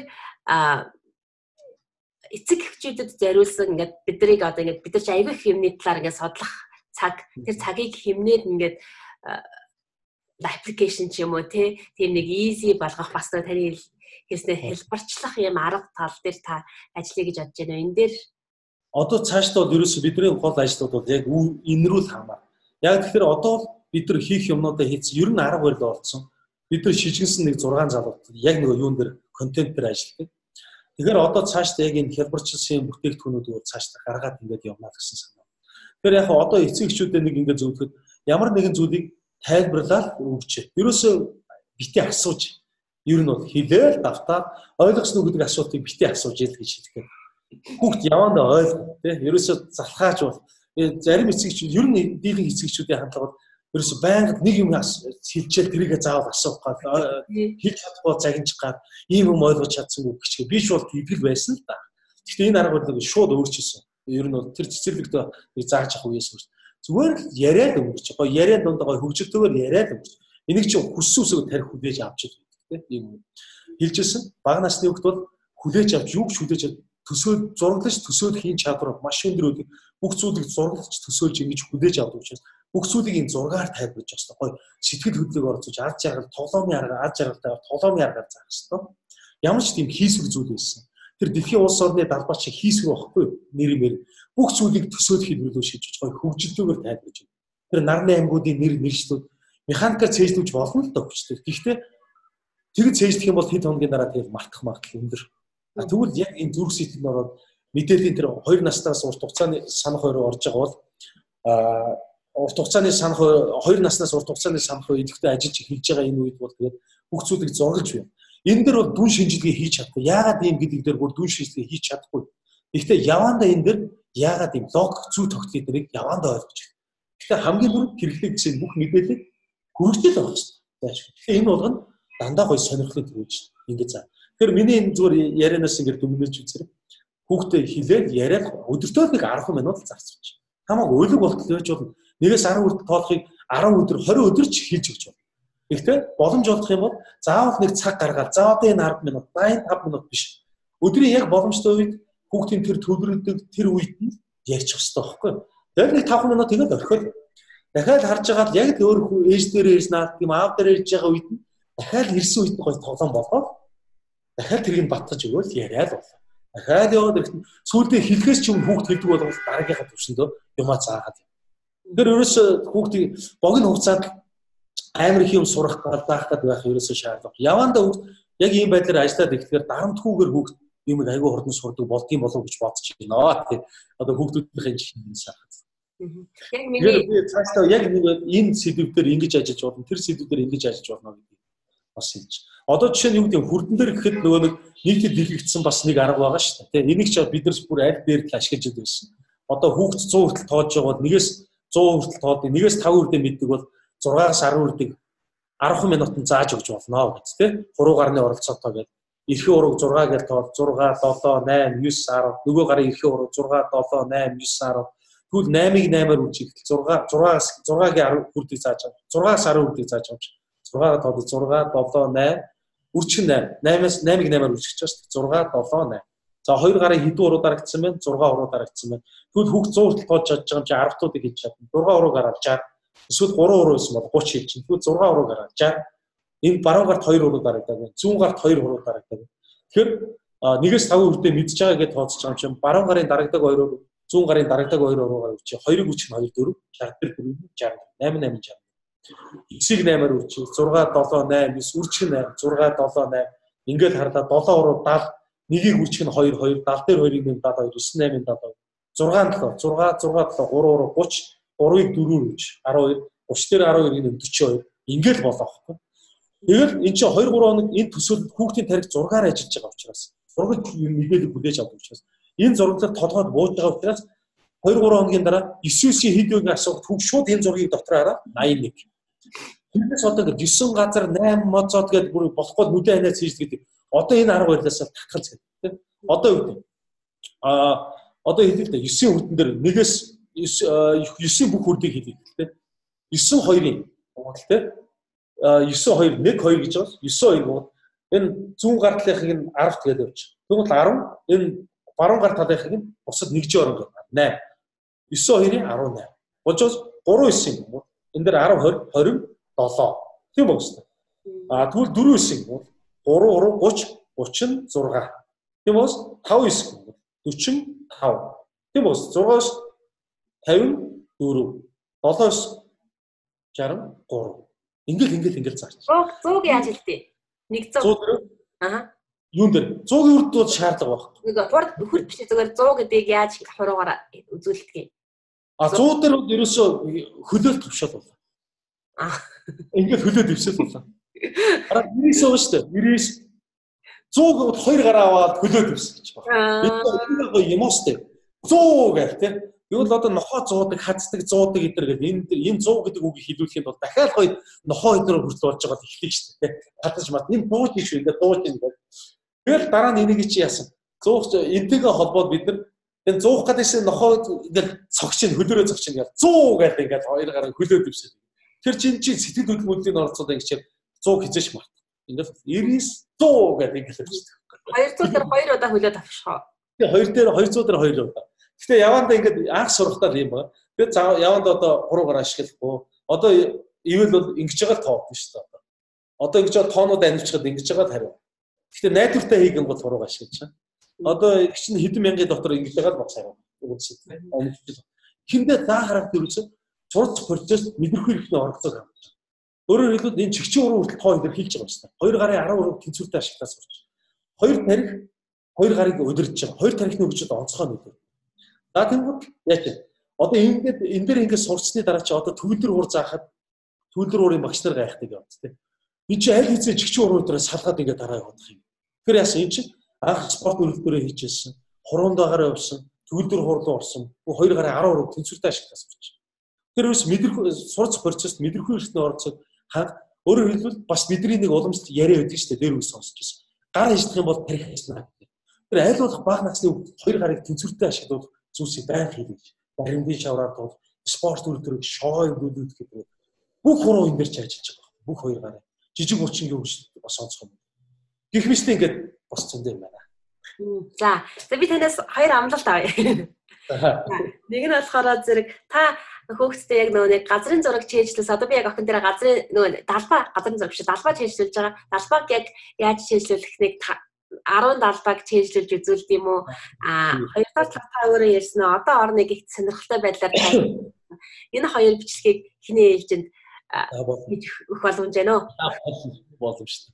Одоо ингээд 4 хоногийн дараа 4-өөс 12 насны 21 хүүхэд аваад Киргиз улс руу олон улсын цэцэж бодлогын тэмцээнд оролцож байна. Энэ дандаа дийлийнх нь бас язгуур баг сургууль одоо 1-р ангийнхаа хүүхдүүд анхных нь олон улсын тэмцээнд Энэ болохоор нэг оюуны спортын төрөлцсөн сургалтаа гэдгээр явж байгаа учраас. Одоо нэгдүгээр анги хүүхдүүд төгсөхдөө 20-ын дотор нэмж чадчих. Энэ хүүхдүүд ангиараа 24-ээр хэдэн саяын дотор тооцоолж. Тэгэхээр одоо бас энэ эцсийн дүнд бас Монгол улсынхаа нэрийг гаргах гэж байгаа, явах гэж байгаа юм хүүхдүүд. Тэгээд одоо энэ 21 хүүхдээ авч явж байна. За ингээд одоо яг мэдээллийн чанартаар яхад одоо 6-аас 12 насны хүүхдүүд үүсгэн. Анх одоо нөгөө ивэлийнхээ анхных нь 4 настай 5 сартай шүү дээ. Одоо энэ 9 сар сургуульд орох гэж байна. Тэгэхээр одоо анхных нь олон улсын тэмцээнд бас ингээд оролцсон тийм. Тэгээ одоо 8 сард Оросын нэг том шоу нэвтрүүлэгт өргөгдсөн байгаа. Одоо манай ихэр хоёр тамирчин нэг оролцсон байсан. Харж 1200 сарнаг тогтоож. Энэ нэвтрүүлэгт өргөгдсөн. Одоо тэнд хүзрийн гайхамшиг үзүүлнэ. Ивэл маань. За тэгээд одоо 10 сард Америкт бит хоёр очино. Бас нэг том юм байгаа. Тэрийг өгч байгаа задлана. За ингээд 12 сард ойдогтотын дэлхийн аврагтай гэдэг. Ямар ч байсан өөрөө их сонирхолтой байгаа юм байгаа учраас ер нь бол хоёр хүүхдээ бас дэмжиж яг баг нь бол илүү нэг жоохон гэдгээр хүмүүс анхаарал их татаад. Их чинь бас маш мундгаа. Тэгээд энэ хоёр маань одоо анхныхаа тэмцээний 4 хоногийн дараа ингээд орцож байгаа. Ингээ 21 хүүхэд. Тэгэхээр анх удаага бас миний хувьд ийм бага насны 21 хүүхэд авч явах чинь. Тэгэхээр илүү өндөр хариуцлагатай байх хэрэгтэй. Тэгвэл гол ус руу орчих үед одоо стресс илүү их стресстэй гэсэн үг л дээ. Энэ хүүхдүүдэд ингээд хянаж явах юм бол тэгээ хариуцлага. Тэгээд дараагийн одоо надад боломжууд угаасаа гарна. Тэгээд энэ дээр би бас яг энэ хичээлүүдийг оръё. За юм. Тэгээд та цаашаа 196 усыг дууцгаарай. Би нэг 10 ус төр жишээ ингээд тайлбарлаад өгөхөд та цааш нь ингээд яваа. За маш их баярлалаа. Их сонирхолтой байлаа. Их гоё байлаа. Харин айгүй урд өнгөрсөн. 2 цаг өнгөрсөн биш үү? Яана. 10 Монголын цагаар оройн 10 цаг 20 минут болсон биш үү? Ярилцсан чи дөрөв өнгөрөв чи тийм. За манай эндхийн цагаар 2019 оны 6 сарын 11-ний өглөөний 8 цаг болчихно. Оо за өглөө байгаа юм шүү дээ. Өглөө дүүс сайхан ярьсан юм шүү дээ. Би бас юун дээр Америкт Окленд хотод 1 жил бас амьдарч ирсэн. Тэгээ сая би бас Golden State Warriors бас дэмжээл явуулчихлаа. Тэг өнөөдөр чи яг үзээд. Тэг өнөөдөр тоглолтоо бас үзээд. Тэгээ сайхан хожлоо. Тэг одоо тэгээд ялах бахаа гэж бодож байгаа. Гэхдээ одоо надад бас санал нэгдэхгүй байгаа усуд байгаа бах. Гэтэ бас эцсийн хүртэл явна манай баг. За баярлалаа. Баяртай. За баярлалаа. За.